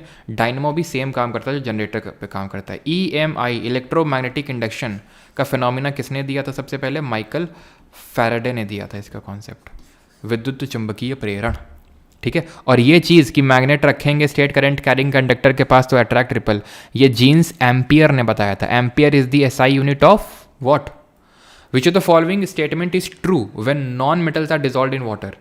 तो जब धातुओं को जल में घोला जाता है तो निम्नलिखित में से कौन सा एक कथन सही है। तो भाई आप नॉन मेटल को डिजॉल्व करो, नॉन मेटल के जो ऑक्साइड होते हैं वो एसिडिक इन नेचर होते हैं, और बेसिक किसके होते हैं, मेटल के ऑक्साइड, ठीक है। मेटल के ऑक्साइड बेसिक होते हैं, नॉन मेटल के एसिडिक होते हैं। और आपको पता है कि एसिड हमेशा बेस के साथ रिएक्ट करता है, एसिड एसिड के साथ रिएक्ट नहीं करता है, और बेस बेस के साथ रिएक्ट नहीं करता है। तो इसीलिए बेसिक ऑक्साइड की रिएक्शन नॉन मेटल के ऑक्साइड की रिएक्शन एसिड के साथ नहीं होती, और मेटल के ऑक्साइड की रिएक्शन कभी बेस के साथ नहीं होती है, क्योंकि ईंट से ईंट आप नहीं बजा सकते हैं, हमेशा एसिड की रिएक्शन बेस से होगी, और जो कि सॉल्ट और वाटर बनाएगा। ये किस तरह की रिएक्शन होती है, क्या बोलते हैं, और किस तरह की रिएक्शन होती है, एंडो होती है, एक्सोथर्मिक होती है। कुछ ऑक्साइड ऐसे होते हैं जो ईंट से ईंट बजाने में सक्षम होते हैं, उनको हम बोलते हैं एम्फोटरिक ऑक्साइड। एम्फोटरिक ऑक्साइड वो ऑक्साइड हैं जो कि रिएक्ट कर जाते हैं एसिड से भी और बेस से भी, दोनों से रिएक्ट करने में पॉसिबल सक्षम है और सॉल्ट और वाटर बना देते हैं। फॉर एग्जांपल एल्यूमिनियम का ऑक्साइड हो गया Al2O3, लेड का ऑक्साइड हो गया PbO, जिंक का ऑक्साइड हो गया, ठीक है। तो ये सब एम्फोटरिक नेचर होते हैं। इसको हम बोलते हैं न्यूट्रलाइजेशन रिएक्शन, दैट इज उदासीकरण अभिक्रिया, और ये एक तरह की एक्सोथर्मिक रिएक्शन होती है। जैसे कि हमारी रेस्पिरेशन, पिछले लेक्चर में पढ़े थे, respiration is also an exothermic reaction, जिससे हीट निकलती है। Which of the following land, कुछ पूछा था क्या यहाँ पे, हाँ एम्पियर किसकी यूनिट होती है, तो वो करंट की होती है, ठीक है। Ampere is the unit of current. आगे बढ़ते हैं, बिल्कुल ठीक है। न्यूट्रल चलो सर जी के 3.0 के लेक्चर 4 में 10 मिनट के बाद कुछ पार्ट नहीं है, लेक्चर 10 मिनट के बाद कुछ पार्ट वो बफरिंग हो गई थी प्रियांश, फिर से मैंने उस चीज़ को बता दिया था कल के लेक्चर में, बीच में थोड़ा सा बफरिंग हो गया था, लेकिन फिर से मैंने उस चीज़ को बता दिया था क्योंकि फिर स्टूडेंट्स ने बता दिया था मुझे कि सर बफरिंग हुई है ना। तो आप प्लीज़ चेक कर लेना आगे। Land surfaces as the highest albedo, तो अल्बीडो किसका हाईएस्ट है, अल्बीडो क्या चीज़ होती है, लैंड सरफेस, मतलब ये कितनी कौन सी सरफेस कितने पार्ट ऑफ सनलाइट को रिफ्लेक्ट कर रही है, इसको अल्बीडो बोलते हैं। जैसे कि आपने देखा होगा लद्दाख वगैरह में लोग चश्मा लगाते हैं, इसलिए नहीं लगाते हैं क्योंकि वहाँ पे घूमने गए तो फैशन दिखा रहे हैं इस तरह से, क्योंकि वहाँ पे बर्फ़ पड़ी होती है और धूप भी बड़ी ज़बरदस्त पड़ती है, और बर्फ़ की खासियत होती है कि बहुत भयंकर लाइट को वो रिफ्लेक्ट करती है, एब्जॉर्ब नहीं करती, रिफ्लेक्टिंग पावर बड़ा होता है किसका, जो हमारी स्नो होती है, खासकर फ्रेशली प्रिपेयर्ड स्नो की। तो snow covered with in mountain has the highest albedo. Albedo उसका अल्बीडो 0 से 1 का मतलब है कि प्योरली रिफ्लेक्टिंग, जितना सनलाइट पड़ रहा है सबको रिफ्लेक्ट कर रहा है, और 0 का मतलब हो गया पूरा एब्जॉर्ब कर रहा है, ठीक है। ये चीज़ होता है अल्बीडो में। तो अल्बीडो यहाँ पे थोड़ा सा देख लीजिए कि ओल्ड स्नो का लगभग कितना होता है, फ्रेश स्नो का 80, ओल्ड स्नो का 59, सी आइस का रफली होता है 35। तो थोड़ा सा देख के रखिएगा। तो इन सब का हाईएस्ट होता है सी आइस वगैरह का, देन डेजर्ट का, लैंड सरफेस का, ओशन और लेक्स का सबसे कम होता है। Arrange the following events chronologically starting from the earliest. निम्नलिखित घटनाओं को सबसे प्रारंभ में शुरू के कालानुक्रमिक रूप से लगाइए जल्दी से। अहमदाबाद मिल स्ट्राइक, चंपारण सत्याग्रह, और फाउंडेशन ऑफ द सत्याग्रह सभा, और जलियांवाला बाग मैसेकर। लगाइए जल्दी से।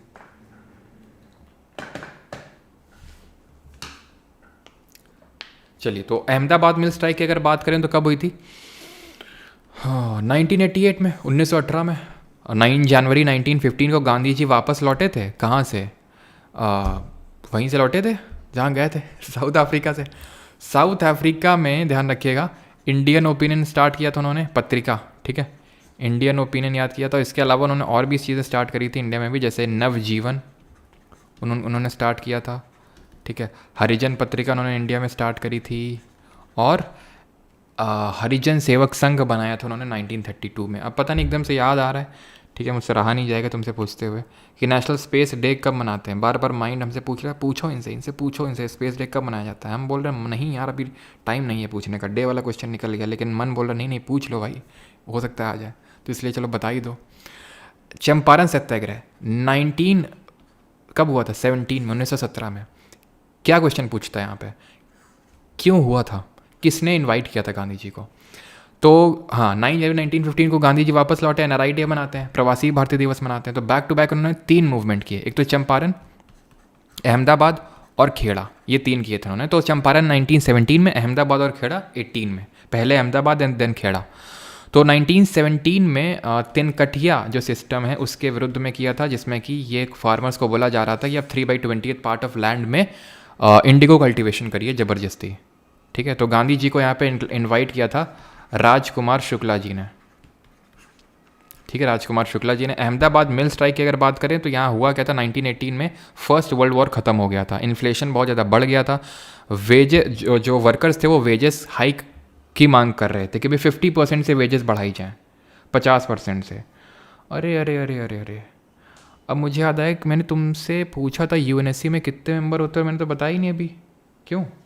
तुम लोग बोले भी नहीं कि सर यूएनएससी वगैरह के मेंबर्स नहीं बताया। अब मुझे एकदम से याद आया, मन में मेरा फिर बोला कि कुछ तो मिसिंग है, कुछ तो गड़बड़ है, ठीक है। तो चलो भाई वो भी देखेंगे। तो 50% की हाइक की बात कही थी, ठीक है, लेकिन इन लोगों ये बोल रहे थे 30%।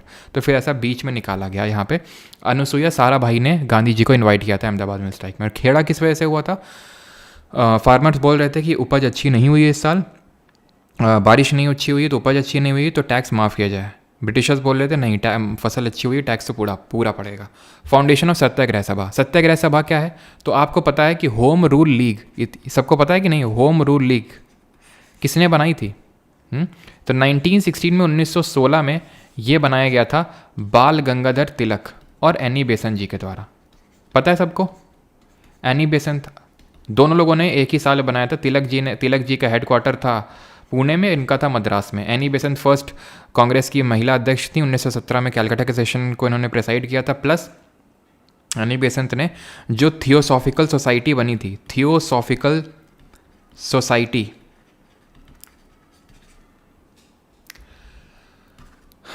थियोसॉफिकल सोसाइटी 1873 में बनी थी, न्यूयॉर्क में इसका हेडक्वार्टर था। और एक कमेंट बताना कि यंग बंगाल मूवमेंट ये किसने चलाया था, कब चलाया था?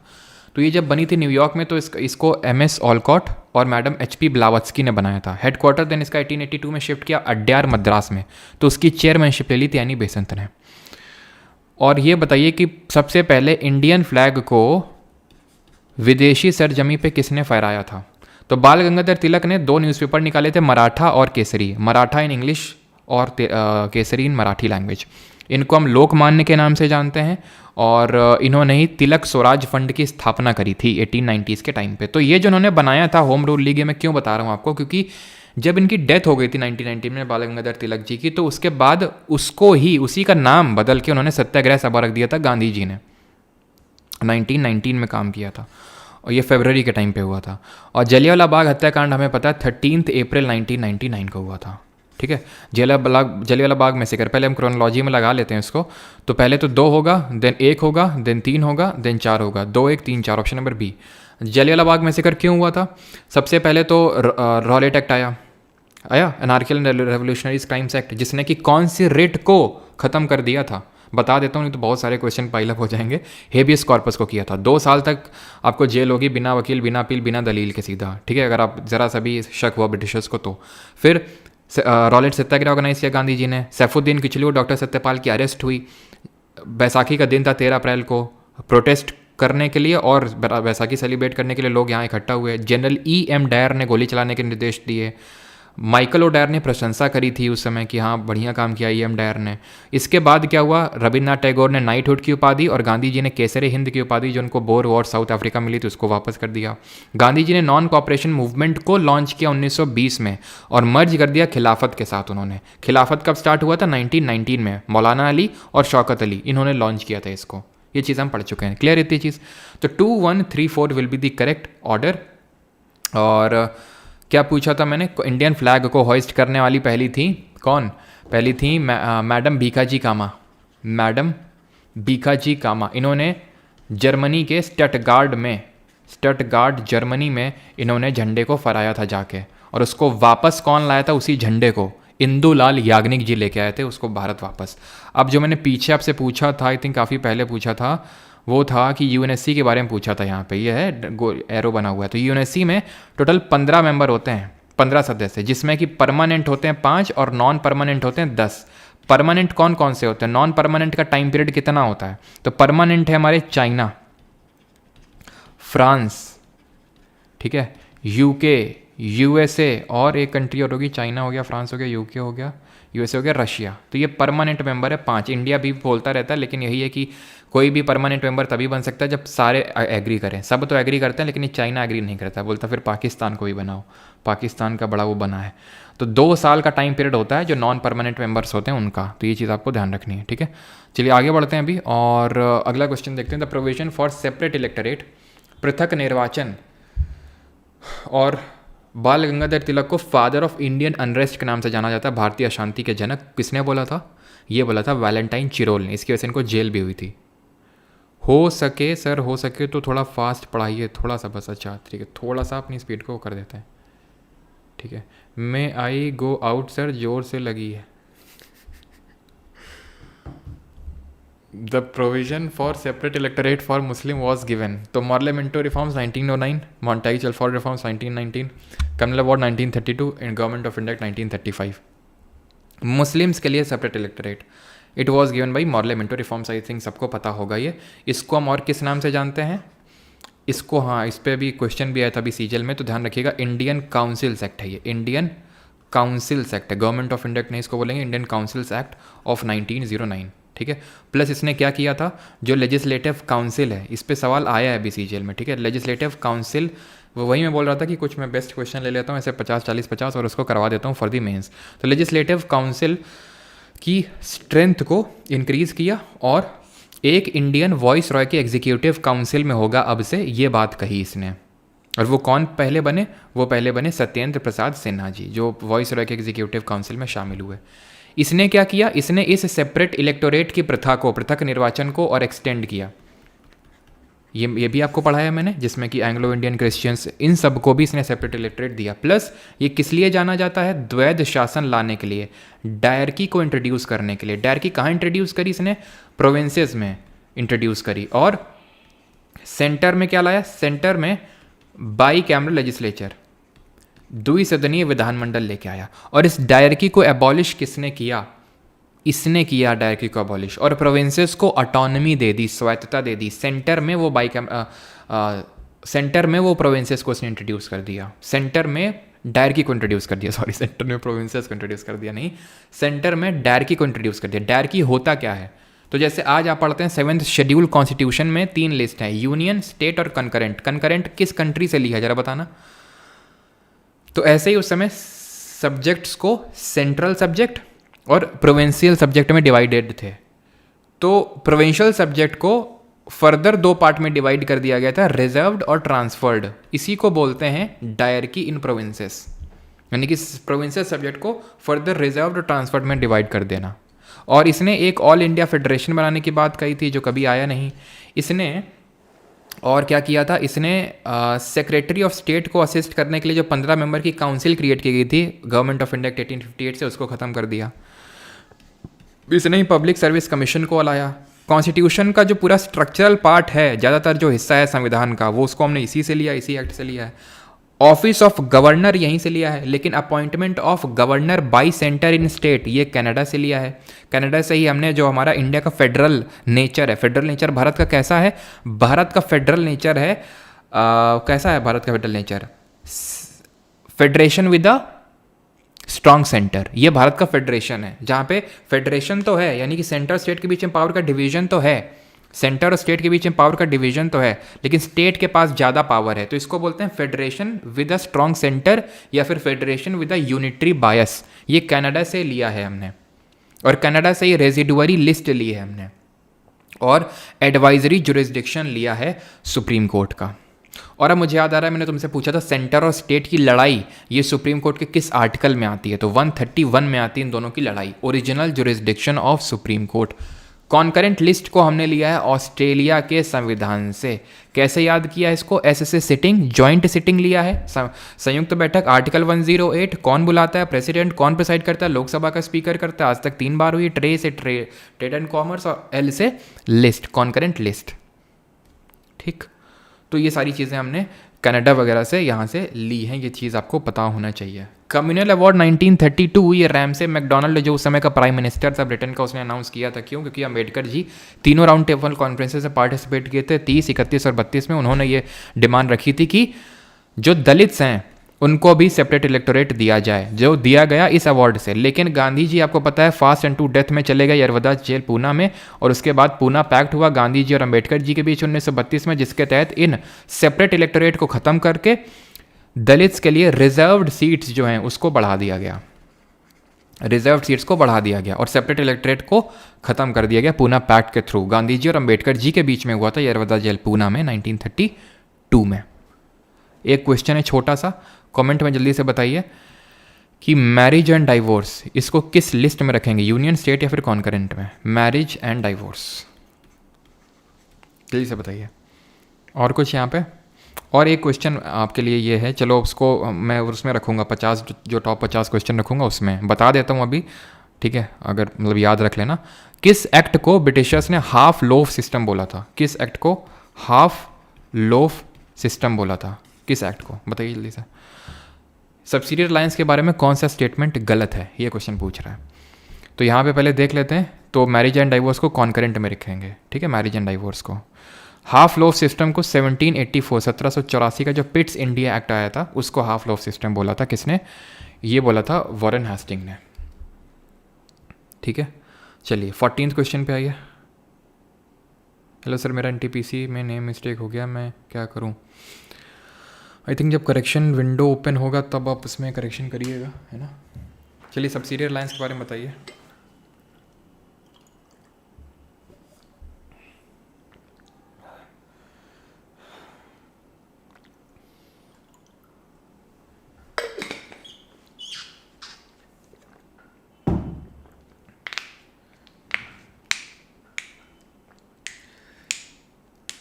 Not included in the terms and conditions of subsidiary alliance system of Wellesley. तो वेलेस्ली लेके आया था, कब लेके आया था इसको? 1798, 1798 में लेके आया था। British would protect their ally, yes, ally was free to enter, no no no no no, ये गलत है। सब्सिडियरी अलायंस वेलेस्ली लेके आया था, उसमें ये बोला था कि जो भी इसको एक्सेप्ट करेगा हम तुमको प्रोटेक्शन देंगे, किसी कोई भी तुम पे अटैक करेगा, लेकिन ऐसे तो देंगे नहीं। तुम्हें क्या करना पड़ेगा? तुम्हें अपनी फोर्स पहले हटाओ, हमारी फोर्स रखो, ब्रिटिश फोर्स। तुम्हारे कोर्ट में हमारा एक रेजिडेंट परमानेंटली रहेगा। तुम किसी के साथ भी ट्रीटी में एंटर नहीं कर सकते हो, कोई अदर यूरोपियन या फिर किसी के साथ भी तुम ट्रीटी में एंटर नहीं कर सकते हो बिना हमारे पूछे हुए। ये सारी चीज़ें तुम्हें करनी पड़ेंगी। तो ऑप्शन नंबर बी। इसके तहत किस किस को ऑक्यूपाई किया था, जल्दी से बताइए। सबसे पहले तो सबको पता है निज़ाम ऑफ हैदराबाद। कमेंट में आपको बताना है अवध को कब एनेक्स किया इसके तहत, मैसूर को कब एनेक्स किया, तंजौर को कब एनेक्स किया। एनेक्स ही था एक तरह का वो, जिसने भी साइन कर लिया है कि नहीं। फिर आपको बताना है कि ये तो हो गया, और पेशवा ने कब इसको साइन किया। भोसले जो वीक थे उन्होंने ही साइन करेगा, ऑब्वियस सी बात है, कोई साइन करेगा, है कि नहीं। इस पर जो वीक थे उन्होंने साइन किया कि भाई कोई चारा है भी नहीं और हैदराबाद सबसे पहले 1798 में, मैसूर और तंजौर 1799 में। मैसूर क्यों 1799 में? याद करो, एंग्लो मैसूर वॉर हुए थे, जो फोर्थ एंग्लो मैसूर वॉर आखिरी वाला हुआ था, 1799 में ख़त्म हुआ था, टीपू सुल्तान की डेथ हो गई थी यहाँ पे, तो इन्होंने फिर वोडेयार डायनेस्टी को स्टैब्लिश करके, जो हिंदू डायनेस्टी थी, उससे साइन करवा लिया इसको। अवध 1801, और अवध बार बार बताता हूँ, डलहौजी ने बोला था cherry which is just to be dropped in the mouth of Britishers, और अवध को मिस गवर्नेंस रूल के तहत 1856 में एनेक्स कर लिया था। पेशवा की अगर बात करें तो 1802, भोसले की अगर बात करें तो 1803, सिंधिया ऑफ ग्वालियर की अगर बात करें तो 1804। ठीक है, जैसे सिंधिया ऑफ ग्वालियर थे वैसे भोसले कहाँ के थे? भोसले कहाँ के थे? महाराष्ट्र में कौन सी जगह पड़ती है? Which of the following is a chemical change, इनमें से रासायनिक परिवर्तन कौन सा है? Dissolving sugar in water, melting of ice, crystallization, या फिर milk turning sour. Chemical change क्या होता है? जो इरिवर्सिबल नेचर का होता है, इरिवर्सिबल होता है, आप इसको रिवर्स नहीं कर सकते हैं, और इसमें कुछ नया प्रोडक्ट फॉर्म होता है, new product is formed, new product formed. Physical change में, भौतिक परिवर्तन में क्या होता है? उसमें रिवर्स कर सकते हैं और उसमें कोई नया प्रोडक्ट नहीं बनता है। अब जब पानी में आप चीनी घोल रहे हो तो कोई नया प्रोडक्ट थोड़ी ना बन रहा है, घुल रही है वो सिंपल, उसको हम अलग भी कर सकते हैं क्रिस्टलाइजेशन का यूज़ करके। ठीक है, तो ये आपका इज़ आप पूछ रहा है, तो ये तो ठीक है, फिजिकल है ये। मेल्टिंग ऑफ आइस, इसको भी रिवर्स कर सकते हैं, कोई नया प्रोडक्ट नहीं बनता है। क्रिस्टलाइजेशन भी, इसको भी रिवर्स कर सकते हैं। मिल्क टर्निंग सोर, खट्टा हो जाता है, क्यों? क्योंकि इसमें बैक्टीरिया आ जाता है। क्या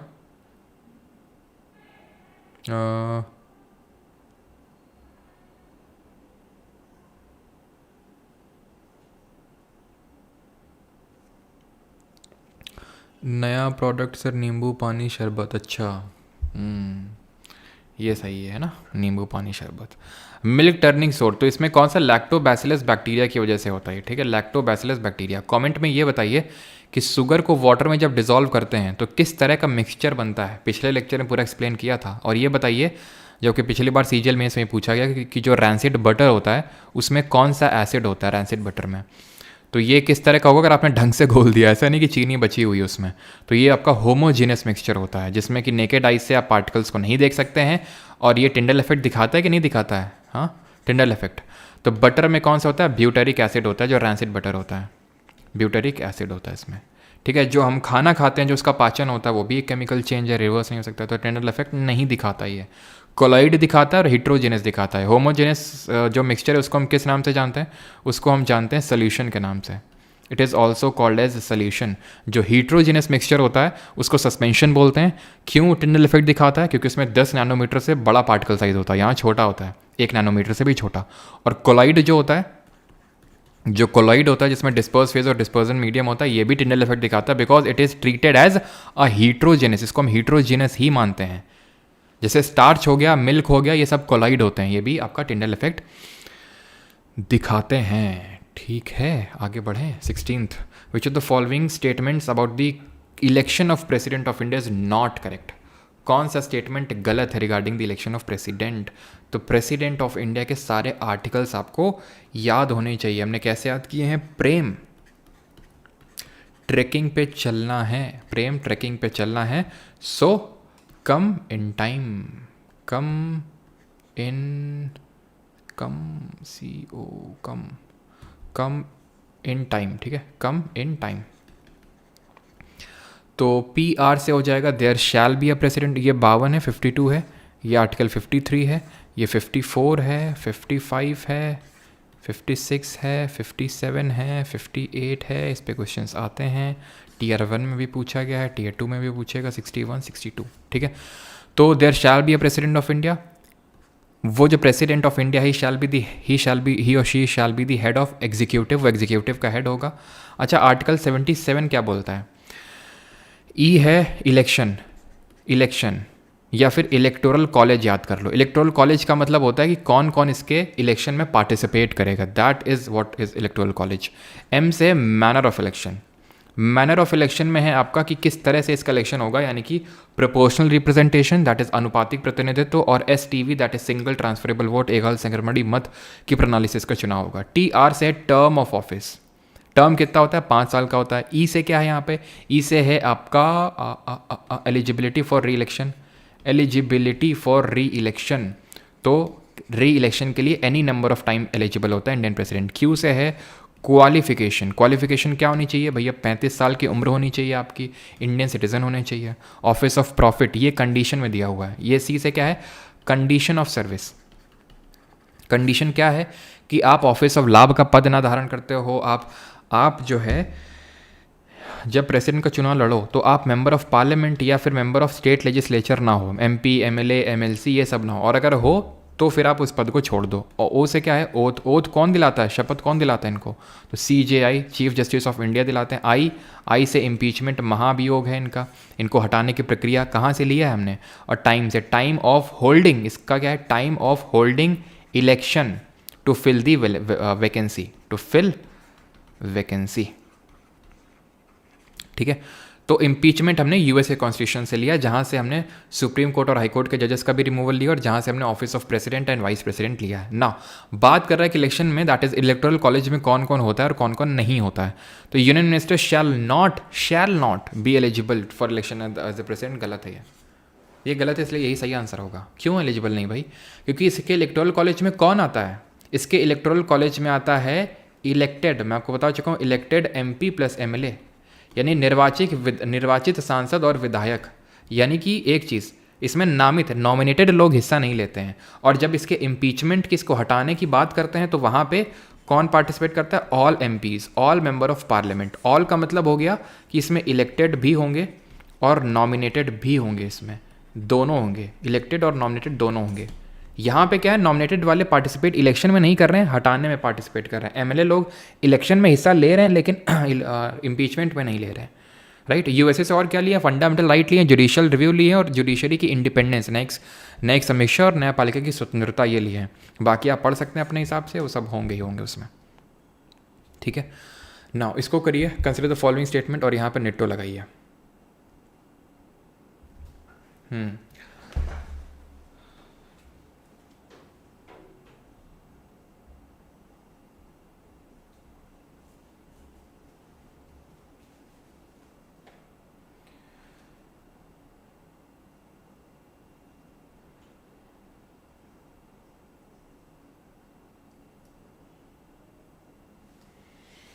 बिल्कुल बेसिक सोल्यूशन, आप उसको चैलेंज कर सकते हो, बिकॉज फ्लेमिंग का लेफ्ट हैंड और राइट हैंड थंब रूल मैंने आपको ऐसे ही बताया था कि मदर, फादर और चाइल्ड। ठीक है, सॉरी हाँ, ऐसे बताया था, फादर, मदर और चाइल्ड। तो यहाँ ये फोर्स या फिर मोशन, ये आपका मैग्नेटिक फील्ड और ये करंट। ठीक है, यानी कि ठीक है बिल्कुल, ये आपका अंगूठा है, ये 4 फिंगर है और ये मिडिल फिंगर है। तो मोशन M से हो जाएगा आपका मैग्नेटिक फील्ड और C से करंट। ठीक है, रुक जाओ। ठीक है, तो कंसिडर द फॉलोइंग स्टेटमेंट्स। तो petroleum and natural gas regulatory board is the first regulatory board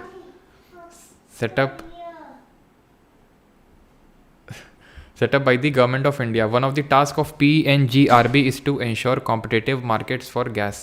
Appeals against the decision of PNGRB go before the appellate tribunal for electricity. तो यहाँ पे ये लिखा हुआ है कि पहला वाला स्टेटमेंट कि ये पहली रेगुलेटरी बॉडी है। ये एक एक्सट्रीम हम बोल सकते हैं स्टेटमेंट है। क्यों? क्योंकि कोई ना कोई इससे पहले तो रेगुलेटरी बॉडी बनी ही होगी। ठीक है, और अगर कोई इससे पहले रेगुलेटरी बॉडी बनी होगी तो अपने आप ये स्टेटमेंट गलत हो जाता है। ठीक है, ये थोड़ा सा एक्सट्रीम टाइप का स्टेटमेंट है कि ये पहला है।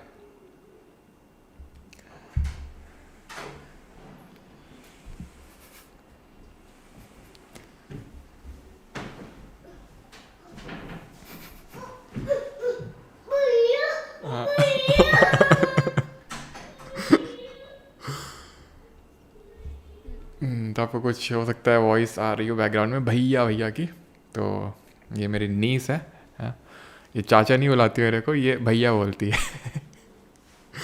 और घूम फिर के जैसे इसको छोड़ा जाता तुरंत मेरे कमरे में आती, तुरंत। ठीक है, और अभी क्या है कि इसको उठा के ले जाया गया है, तो इसलिए जो है ये रोने लगी थी अभी, तो उसी की आपको वॉइस आ रही होगी। ठीक है, सॉरी फॉर दी डिस्टर्बेंस।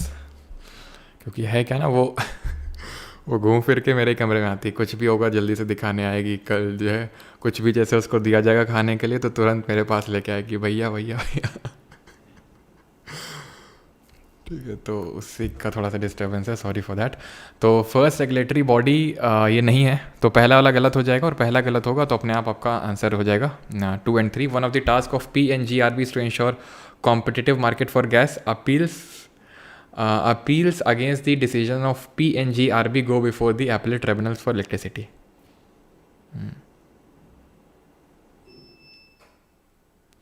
क्या लैक्टोबैसिलस कहाँ पे पाया जाता है? लैक्टोबैसिलस पाया जाता है आपका कर्ड में, दही में, ठीक है। बहुत डर गई थी निट्टो देख के है क्या ना? हाँ सर, नो डिस्टर्बेंस, ओके ठीक है। हाँ स्पीड बढ़ाइए सर, ठीक है। Which of the following state has the highest fertility rate in India according to 2011 का सेंसस? केरल, पंजाब, महाराष्ट्र, फिर बिहार। फर्टिलिटी रेट क्या होता है? तो फर्टिलिटी रेट का मतलब ये होता है कि एक विमेन कितने बच्चे, मतलब उनके कितने बच्चे हो रहे हैं एक विमेन के जब वो रिप्रोडक्टिव ईयर्स में हैं अपने, उसको बोलते हैं फर्टिलिटी। ये इंडिया की फर्टिलिटी रेट थी 2.1 से लेकर रफली 2.9 तक अकॉर्डिंग टू 2011 का सेंसस। अब इस स्टेटमेंट, अब इसमें अगर हम, जैसे आपको नहीं पता कि हाईएस्ट किसका है, तो फिर कैसे करेंगे? हम ऐसे करेंगे कि भाई कहाँ की पॉपुलेशन ज़्यादा है या फिर कहाँ की पॉपुलेशन डेंसिटी यानी कि जनसंख्या घनत्व तो कहाँ का ज़्यादा है।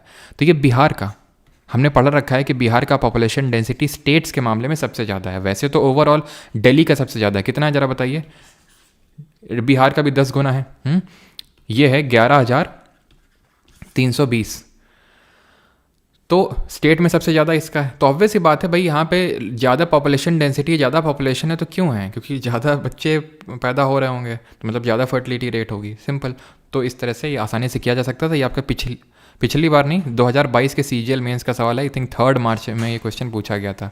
फिर देखिए मैडम जी आ गई, जब बाद में हाँ 3 मार्च का ये क्वेश्चन है आपका। तो option number D will be the correct answer. और अगर हम बात करें यूटी में किसकी हाईएस्ट पॉपुलेशन डेंसिटी है, यूटी में किसकी सबसे पॉपुलेशन हाई डेंसिटी आपको बताना है, और लोवेस्ट किसकी है, ठीक है। लोवेस्ट किसकी है population density, lowest population density UT में आपको बताना है, ठीक है। तो लोवेस्ट स्टेट और यूटी दोनों। तो स्टेट में अगर हम बात करें लोवेस्ट पॉपुलेशन डेंसिटी तो ये अरुणाचल की है। कितनी है? अरुणाचल प्रदेश की 17 है, 17 है पॉपुलेशन डेंसिटी। और यूटी की अगर बात करेंगे तो ये अंडमान और निकोबार की है, ठीक है, अंडमान और निकोबार की। और अगर हम हाईएस्ट की बात करें तो स्टेट और यूटी की मैंने आपको बता दिया है। और ओवरऑल इंडिया की पॉपुलेशन डेंसिटी कितनी थी 2011 के सेंसस के हिसाब से? तो ये थी 382, ये आपको बताना चाहिए, ठीक है। पॉपुलेशन डेंसिटी का मतलब क्या होता है? पॉपुलेशन डेंसिटी का मतलब ये होता है कि पर स्क्वायर किलोमीटर, ठीक है, पर स्क्वायर किलोमीटर कितने लोग रह रहे हैं। तो अभी इंडिया में 2011 के सेंसस के हिसाब से 382 है ये, ऑलराइट। और बिहार की लिटरेसी रेट भी सबसे लोवेस्ट है, ठीक है। बिहार की जो लिटरेसी रेट है वो भी सबसे लोवेस्ट है। कितनी है बिहार की लिटरेसी रेट? 61.8%, ठीक है। और मैं क्या बोल रहा था यहाँ पे, ठीक है। तो और लोवेस्ट लिटरेसी रेट किस यूटी की है? तो ये भी दादर नगर और हवेली की है, क्योंकि यहाँ की जो डिजिटल ग्रोथ रेट है पॉपुलेशन की दादर नगर हवेली में वो सबसे हाईएस्ट है। तो यहाँ की लोवेस्ट लिटरेसी रेट है। उसको हमने कैसे याद किया था कि हवेली में लोग पॉपुलेशन इंक्रीज़ करने में लगे हुए हैं, है ना, इस तरह से। क्वेश्चन नंबर 19 जो हमारा सेकंड लास्ट क्वेश्चन है, इसका आपको बताना है। और यहाँ पे आप कुछ और चीज़ें भी आंसर करो, जैसे कि इंडिया में IMR कितना है? IMR मतलब इन्फेंट मोर्टालिटी रेट कितना है। और इन्फेंट मोर्टालिटी रेट का मतलब होता है कितने बच्चे जब पैदा होते हैं तो उनकी डेथ हो जाती है। 1000 में से कितने बच्चों की डेथ हो जाती है इंडिया में 2011 के सेंसस के हिसाब से। क्रूड बर्थ रेट कितना है और क्रूड डेथ रेट कितना है इंडिया का? क्रूड बर्थ रेट और क्रूड डेथ रेट। तो IMR की अगर बात करेंगे इन्फेंट मोर्टालिटी रेट की, तो ये है इंडिया का 44 अकॉर्डिंग टू 2011 का सेंसस। और क्रूड बर्थ रेट की अगर बात करेंगे तो 21.8 है, 21.8। इसका मतलब क्या होता है कि 1000 पीपल में, ठीक है, 1000 पीपल में कितने बच्चों का जन्म हो रहा है, तो 21.8 का। क्रूड डेथ रेट की अगर बात करेंगे तो 7.1, ठीक है, यानी कि 1000 पीपल में कितने लोगों की डेथ हो रही है तो वो 7.1 है। या फिर इसी को ही हम परसेंटेज टर्म्स में जब एक्सप्रेस करते हैं तो 0.218 लिख के भी आपसे पूछ सकता है, इसका ये भी ध्यान रखिएगा, ऐसे भी आपसे पूछ सकता है, ठीक है।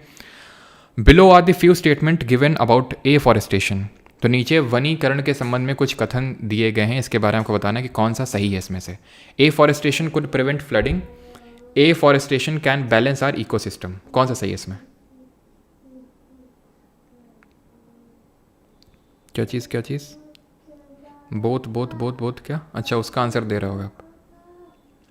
7.1 या 7.2 कहीं आपको मिलेगा, लेकिन जैसे एसएससी ने क्वेश्चन पूछा तो उसमें 7.1 दिया था, इसलिए मैंने 7.1 आपको बताया, ठीक है। चलिए, तो below are few statements given about afforestation. तो एफॉरेस्टेशन क्या है? पेड़ों को लगाना, ठीक है। क्या कैसी चीज़ है? अच्छी बात है। ये भी आपका सीजीएल मेंस का ही सवाल है सर, ठीक है, जो आई थिंक 3 मार्च पे पूछा गया था।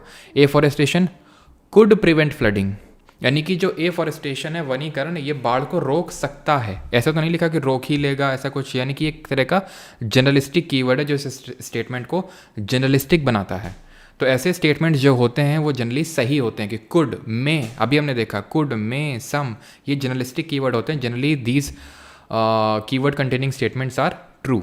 तो afforestation could prevent flooding, afforestation can, ये भी जनरलिस्टिक टाइप है।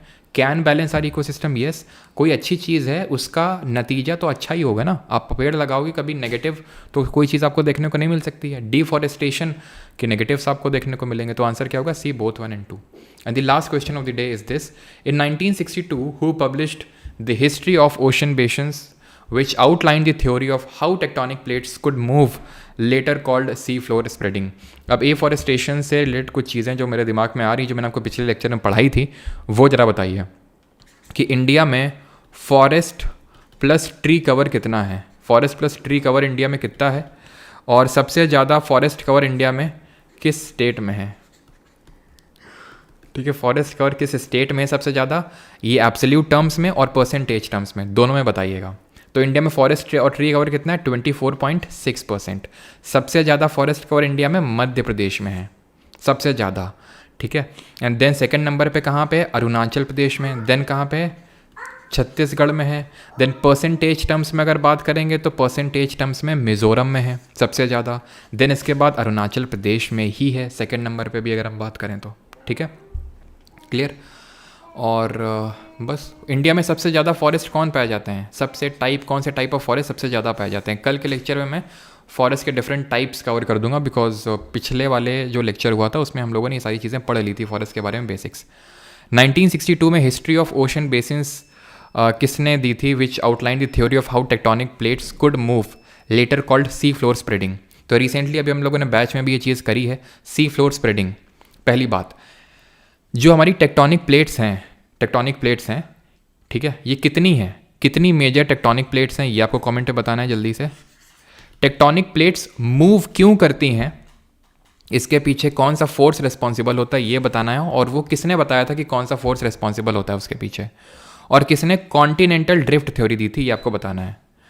तो अगर हम बात करें मेजर, तो मेजर हमारी 7 प्लेट होती हैं। मेजर 7 प्लेट होती हैं, जैसे पैसिफिक, अटलांटिक, ठीक है, पैसिफिक हो गई आपकी, सॉरी अटलांटिक बोल रहा हूँ, पैसिफिक प्लेट हो गई आपकी,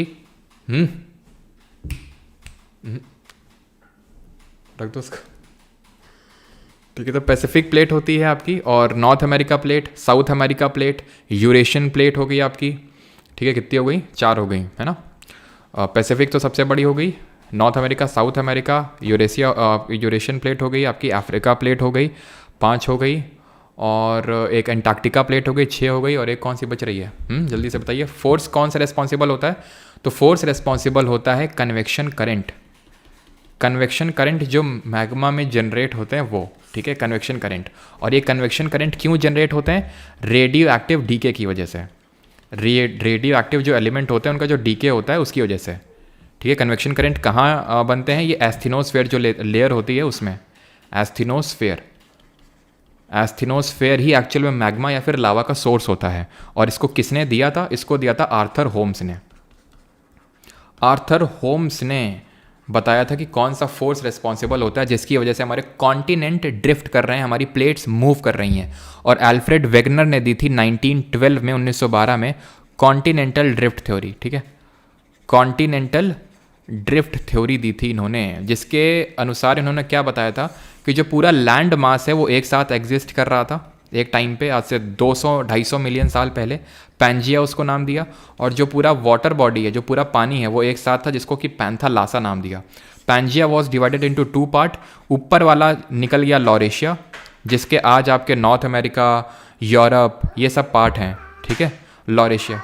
और नीचे वाला जो है वो है Gondwana land. Gondwana land, Gondwana land का पार्ट कौन है? इंडिया है, ऑस्ट्रेलिया है, ये गोंडवाना लैंड का पार्ट है, ठीक है। और ये तो हो गया जो स्टार्टिंग में हुआ था। उसके बाद हमने मतलब हमने इन दी सेंस कि जो जोग्राफर्स हैं उन्होंने ओशन को एक्सप्लोर करना स्टार्ट किया। तब उन्होंने पाया कि ओशन तो और ही ज़्यादा डाइवर्स है। ओशन के भी हमारे काफ़ी सारे रिलीफ फीचर्स ओशन के अंदर देखने को मिलते हैं। इनको भी हम दो पार्ट में डिवाइड करते हैं, एक को बोलते हैं मेजर और एक को बोलते हैं माइनर, ठीक है। मेजर रिलीफ फीचर और माइनर रिलीफ फीचर। मेजर होते हैं हमारे चार, ये चीज़ ध्यान रखिएगा। चार कौन कौन से होते हैं? चार होते हैं हमारे, एक तो continental shelf, continental slope, continental rise, और ये होते हैं हमारे अबिसल प्लेन्स। यहाँ पे मैं लिख देता हूँ, ये है कॉन्टिनेंटल शेल्फ जिसको कि महाद्वीपीय मग्न तट बोलते हैं। ये है continental slope,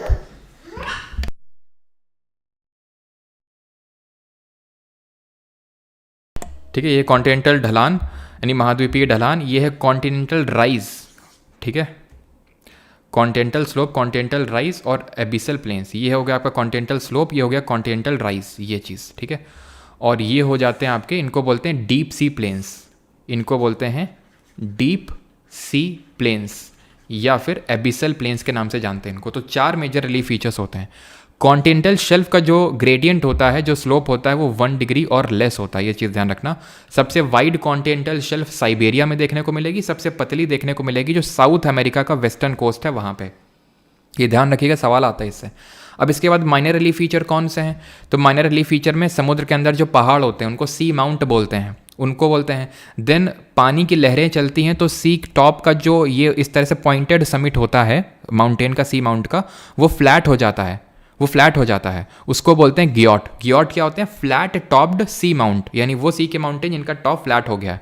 then mid oceanic ridge, mid oceanic ridge जो होती है ये कैसे बनती है? वहाँ बनती है जहाँ पे एक डाइवर्जेंट प्लेट बाउंड्री होती है, जहाँ पे एक डाइवर्जेंट प्लेट बाउंड्री होती है, जहाँ प्लेट आपस में दूर मूव करती हैं। तो क्योंकि वो मूव कर रही है मैग्मा के ऊपर, तो मैग्मा नीचे से बाहर निकल आ जाता है और वो यहाँ सॉलिडिफाई हो जाता है। इसीलिए डाइवर्जेंट प्लेट बाउंड्री को हम और किस नाम से जानते हैं ये बताएंगे आप। तो ये जो चीज़ है सी फ्लोर स्प्रेडिंग थ्योरी है, ये किसने दी थी? हैरी हैमंड हेस ने दिया था। कब दिया था? 1962 में। ये चीज़ ध्यान रखेंगे। क्लियर है यहाँ तक सभी को? मेजर प्लेट क्यों होती हैं, क्यों मूव करती हैं प्लेट, कॉन्टिनेंटल ड्रिफ्ट थ्योरी किसने दी और सी फ्लोर स्प्रेडिंग थ्योरी दी, कब दी। और द लास्ट थिंग इज कि जो प्लेट के मूवमेंट हैं वो कितने टाइप के होते हैं। तो प्लेट के मूवमेंट 3 टाइप के होते हैं। एक तो प्लेट आपस में दूर जा सकती हैं, जैसे कि यहाँ पे जा रही हैं, उसकी वजह से क्या बन रहा है? मिड ओशनिक रिज, जो कि एक माइनर रिलीफ फीचर है। भले माइनर रिलीफ फीचर है, लेकिन ये जो मिड ओशनिक रिज होती है ये बहुत ही एक्सटेंसिव होती हैं। जैसे कि जो अटलांटिक की मिड अटलांटिक रिज है, अटलांटिक ओशन के बीचों बीच में एक रिज बनी हुई है, उसको मिड अटलांटिक रिज बोलते हैं। वो पूरे वर्ल्ड का, पूरी हमारी अर्थ की सरफेस में सबसे लॉन्गेस्ट लैंड फॉर्म है वो, ठीक है। 3 तरह की प्लेट मूवमेंट होते हैं। प्लेट या तो दूर दूर जा सकती हैं, उसको डाइवर्जेंट प्लेट बाउंड्री बोलते हैं। एक होता है, एक तो ये हो गया डाइवर्जेंट, ठीक है, डाइवर्जेंट। प्लेट या तो पास पास आ सकती हैं, उनको बोलते हैं कन्वर्जेंट। और प्लेट या तो आपस में लेटरल स्लाइडिंग कर सकती हैं, उसको हम बोलते हैं ट्रांसफॉर्म प्लेट बाउंड्री। अब दूर दूर जा रही हैं तो नीचे का मैग्मा ऊपर निकल रहा है, वो सॉलिडिफाई हो रहा है, तो इस तरह की प्लेट बाउंड्री को हम कंस्ट्रक्टिव प्लेट बाउंड्री बोलते हैं, ठीक है, कंस्ट्रक्टिव प्लेट बाउंड्री। कन्वर्जेंट, जब दोनों पास पास आती हैं 2 प्लेट बाउंड्री, तो जो भारी वाली होती है, जो डेंसर वाली होती है, वो धंस जाती है नीचे इस तरह से, और ये बन जाता है सबडक्शन जोन। तो पूछेगा सबडक्शन, सबडक्ट कहाँ पे होता है? सबडक्शन होता है जहाँ कॉन्वर्जेंट प्लेट बाउंड्री होती है, और कॉन्वर्जेंट प्लेट बाउंड्री में जो प्लेट सबडक्ट कर रही है वो एस्थेनोस्फीयर में मेल्ट हो जाएगी, क्योंकि वो इतना गर्म होता है एस्थेनोस्फीयर। तो ये होती है डिस्ट्रक्टिव प्लेट बाउंड्री, ठीक है, it is a destructive plate boundary. और ट्रांसफॉर्म में नीदर कंस्ट्रक्टिव नॉर डिस्ट्रक्टिव, ठीक है, neither constructive nor destructive. Clear है सारी चीज़ें? तो यहाँ पे चीज़ें होती हैं हमारी ख़त्म। कितना क्या स्कोर आया जल्दी से बताइए? 20 में। ओशियन वाली नीचे जाएगी, योगेश सिंह बिल्कुल सही है। ओशियन वाली इसलिए नीचे जाएगी अगर कॉन्टिनेंट और ओशियन वाली मिलेगी, अगर कॉन्टिनेंट और ओशियन वाली मिल रही हैं तो ओशियन वाली नीचे सबडक्ट करती है। क्यों?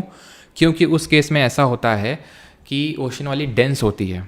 हमें पता है कि ओशियनिक क्रस्ट बसाल्टिक रॉक की बनी होती है और डेंसर होती है। आई अगेन रिपीट, क्रस्ट जो होती है हमारी, जो अर्थ की लेयर होती है, अर्थ की हमारी लेयर, यहाँ पे मैं समझा देता हूँ अलग से आपको स्लाइड बना के, भले टाइम लगेगा लेकिन एटलीस्ट चीज़ें क्लियर हो जाएंगी कि हमारी जो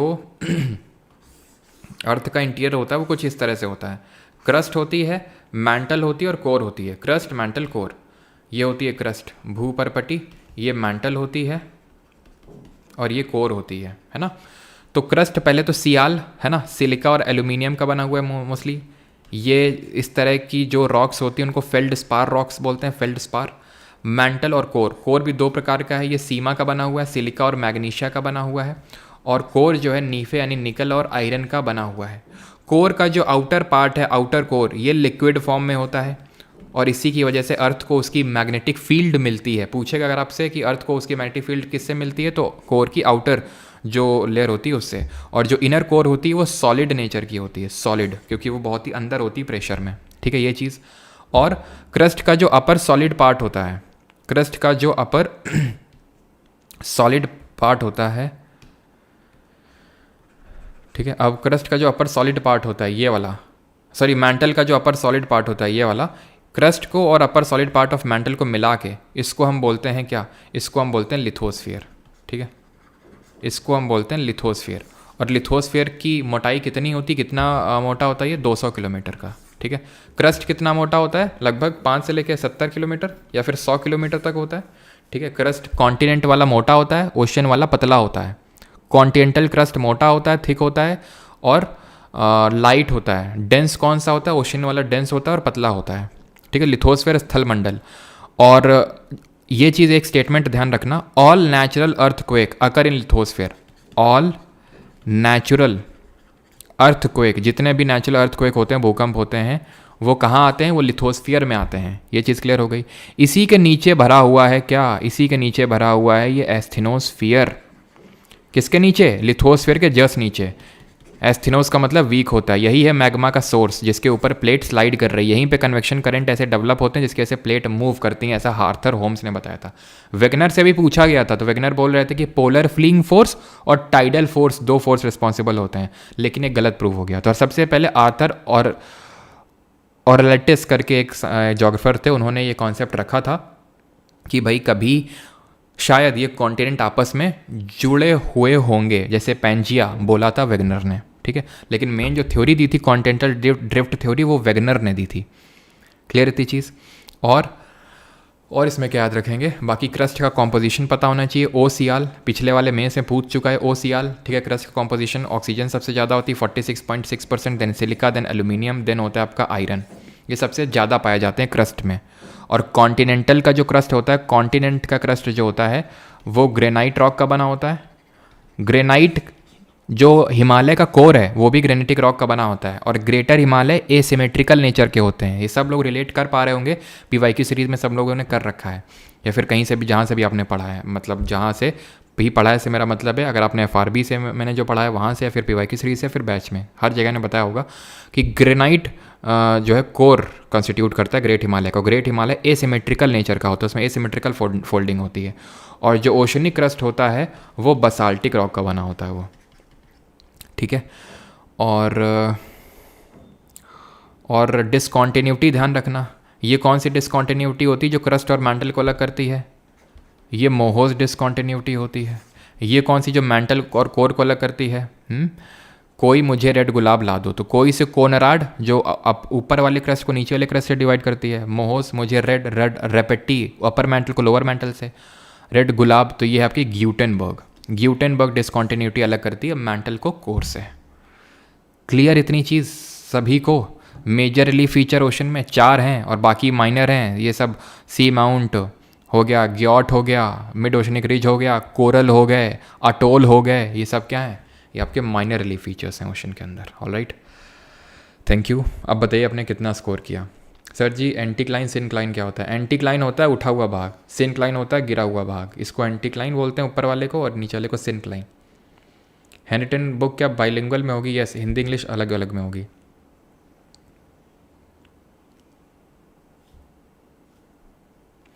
गुरुजी पढ़ने के टाइम मीम्स ज़्यादा याद आते हैं, क्या करूं, मार्गदर्शन करें गुरुजी। तो कम देखा करो मीम्स, और क्या। भूख प्यास निकट नहीं आवे जब परमार सर GK GS पढ़ावे हैं। अच्छा, असली परमार गांव वाले। 9.9 लाख सब्सक्राइबर, कॉन्ग्रेचुलेशंस। अच्छा 9.9 लाख हो गए क्या? अभी नहीं हुए होंगे।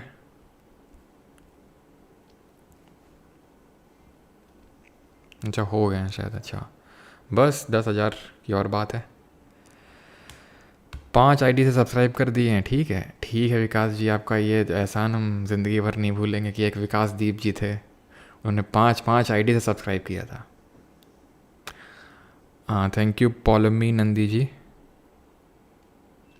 आपकी उम्र का है भैया? रिश्ता विश्ता लेकर आपकी उम्र क्या है? सर एमटीएस का भी करवा दीजिए। एमटीएस का तो एग्ज़ाम हो रहा है ना अभी, अब दो आराम से। एमटीएस का तो हो चुका है जितना करवाना था। बॉडी रिवील करो। अच्छा मुन्ना भैया, क्या है मुन्ना भैया? ये ख्वाहिश तुम्हें क्यों जगी? हाँ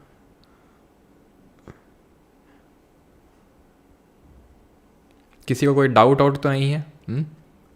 सर भंडारा कब होगा नवरात्र में? योगेश योगेश भंडारा भी होगा जल्दी।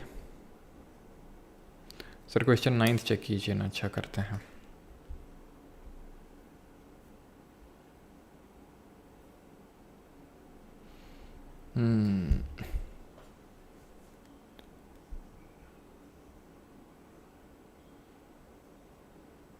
सर चलो पहले क्वेश्चन 9 चेक कर लेते हैं। तो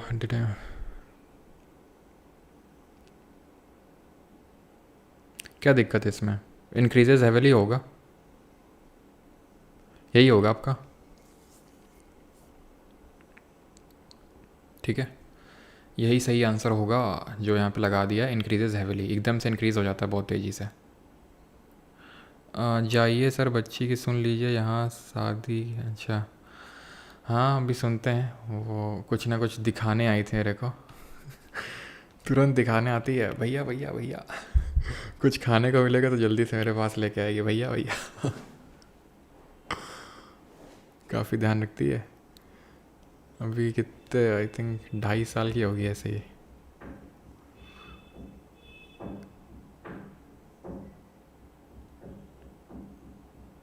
sir what is the difference between sea floor spreading and plate tectonics? कोई डिफरेंस ये होता है, प्लेट टेक्टोनिक्स बोलते हैं प्लेट के मूवमेंट को। प्लेट कैसे भी मूव कर सकती हैं, 3 तरह से बताया था। ठीक है सी फ्लोर स्प्रेडिंग का मतलब होता है समुद्र में स्प्रेडिंग होना मैग्मा की। कब? जब प्लेट दूर दूर जाती हैं तो अंदर से मैग्मा निकलता है और सॉलिडिफाई हो जाता है, लंबी सी रिज बन जाती है। इसको सी फ्लोर स्प्रेडिंग बोलते हैं।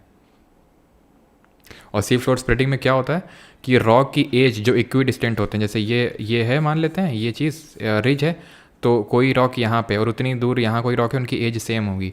यहाँ पे रॉक की एज यंग होगी, यहाँ पे ओल्ड होगी, यहाँ और ओल्ड होगी, क्योंकि जो नया मैग्मा निकलेगा वो उसको और पुश करेगा इस तरह से।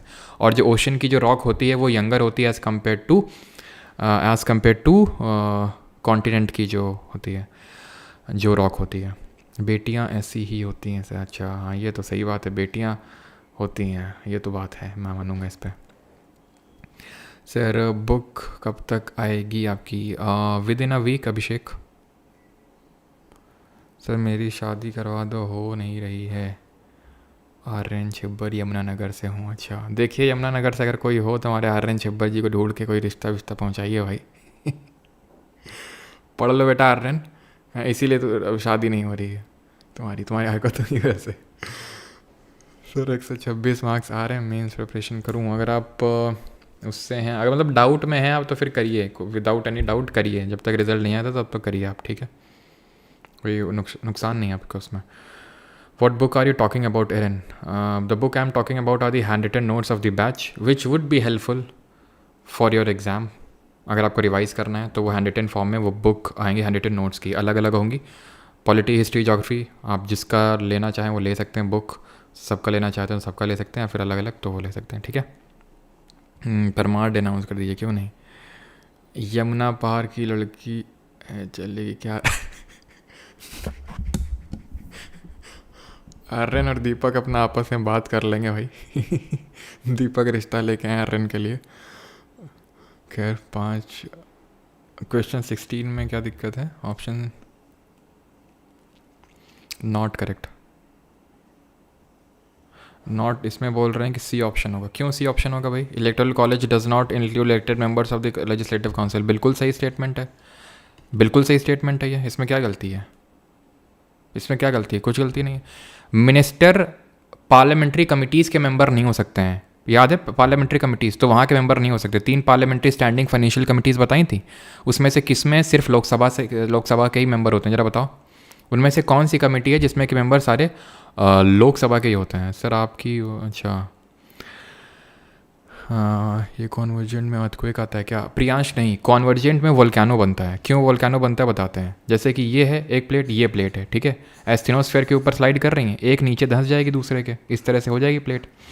तो ये जब नीचे जाएगी तो पिघल जाएगी, पिघल के और मैग्मा लावा वहाँ पे बन जाएगा, तो एक्स्ट्रा हो जाएगा, तो क्रैक देखेगा, जहाँ भी क्रैक होगा वहाँ से निकल आएगा वो एक्स्ट्रा मैग्मा लावा, तो इसी को बोल देते हैं, तो लावा बनता है। तो जहाँ जहाँ पे भी वॉल्केनो है पूरे वर्ल्ड में, पहले बताइए पैसिफिक ओशन में वो क्या है, उसको क्या बोलते हैं जहाँ पे बहुत ज़्यादा वोल्केनिक एक्टिविटी और अर्थक्वेक एक्टिविटीज़ होती हैं? तो जहाँ पे भी वोल्केनो है उसके पास कहीं पे भी थोड़ी दूर कोई कॉन्वर्जेंट प्लेट बाउंड्री होती है। अर्थक्वेक जो आते हैं, डाइवर्जेंट में क्या होता है? डाइवर्जेंट में रिज बनती है, जो बताए थे आपको। ट्रांसफॉर्म में क्या होता है? जैसे ये लेटरल स्लाइडिंग करते हैं, आगे पीछे ऐसे ऐसे स्लाइडिंग होती है, इसमें ना तो क्रस्ट कंस्ट्रक्ट होता है ना तो डिस्ट्रॉय होता है। इसमें होता है, इसमें अर्थक्वेक आता है क्योंकि इसमें फॉल्ट लाइन कोई बन जाती है और फॉल्ट लाइन के अलोंग एनर्जी रिलीज हो जाती है। अर्थक्वेक के बारे में पढ़ लेंगे अगले लेक्चर में। रिंग ऑफ फायर बोलते हैं, Pacific ring of fire, Pacific ring of fire, जहाँ पे वॉल्केनिक और मतलब जहाँ पे ज़्यादा मोस्टली टेक्टोनिक एक्टिविटी ज़्यादा होती है, ठीक है। आपका बुक मेंस 2024 वाले भी पढ़ें तो ठीक रहेगा। बिल्कुल पंकज, 2024 के लिए भी इक्वली हेल्पफुल रहेगा क्योंकि वो नोट्स हैं, आप क्विकली रिवाइज, तभी उसको मैं थोड़ा जल्दी करके ला रहा हूँ। मैंने जल्दी जल्दी बोला है कि जल्दी उसको प्रिंट करिए, बिकॉज सो दैट मेंस के स्टूडेंट को भी वो हेल्प कर सके। कि आपको अगर इकोनॉमिक्स से प्रॉब्लम है, आपने बुकलेट ले ली छोटी सी, आपके अगर आप मुखर्जी नगर में रहते हैं, कहीं भी रहते हैं, वेस्ट बंगाल, इस जहाँ भी रहते हैं आप तो वहाँ आपको बुक स्टॉल में मिल जाएगी, नहीं तो ऑनलाइन में भी अवेलेबल हो जाएगी। सो दैट आपको रिवाइज़ करनी तुरंत नोट से, तो आप रिवाइज़ कर सकते हैं। वो मैं आपको बताऊंगा कैसे क्या यूज़ करना है जब अनाउंस करूंगा, तो ठीक है। सर आपके आशीर्वाद से सीजल में जीएस में 25 आए हैं और ओवरऑल 148.5। अच्छा दिव्यांशु, जल्दी करेंगे हिनाटा जी, जल्दी लॉन्च होगी। चलिए थैंक यू। ये पीडीएफ आपको मिल जाएगी परमार एसएससी के टेलीग्राम चैनल में, तो वहाँ से इसको डाउनलोड कर लीजिएगा। बाकी नोट्स का भी प्रबंध करवाते हैं आपके लिए और वो भी फ्री ही रहेगा, चिंता मत करिए। जो जैसा भी हैंड रिटन, हम मतलब हैंड रिटन में अगर डिजिटल फॉर्मेट में होते तो मुझे पे तो करना ही पड़ता है, लेकिन कोई नहीं, वो आपके लिए फ्री ही रहेगा क्योंकि मैंने आपसे वादा किया था, तो फिर फ्री का मतलब फिर फ्री रहेगा पूरा, ठीक है। थैंक यू, मिलते हैं कल। कल आ जाना नहा धो के सुबह 10 बजे, नहीं देखना फिर कल अगर कोई नहा धो के ना आया तो।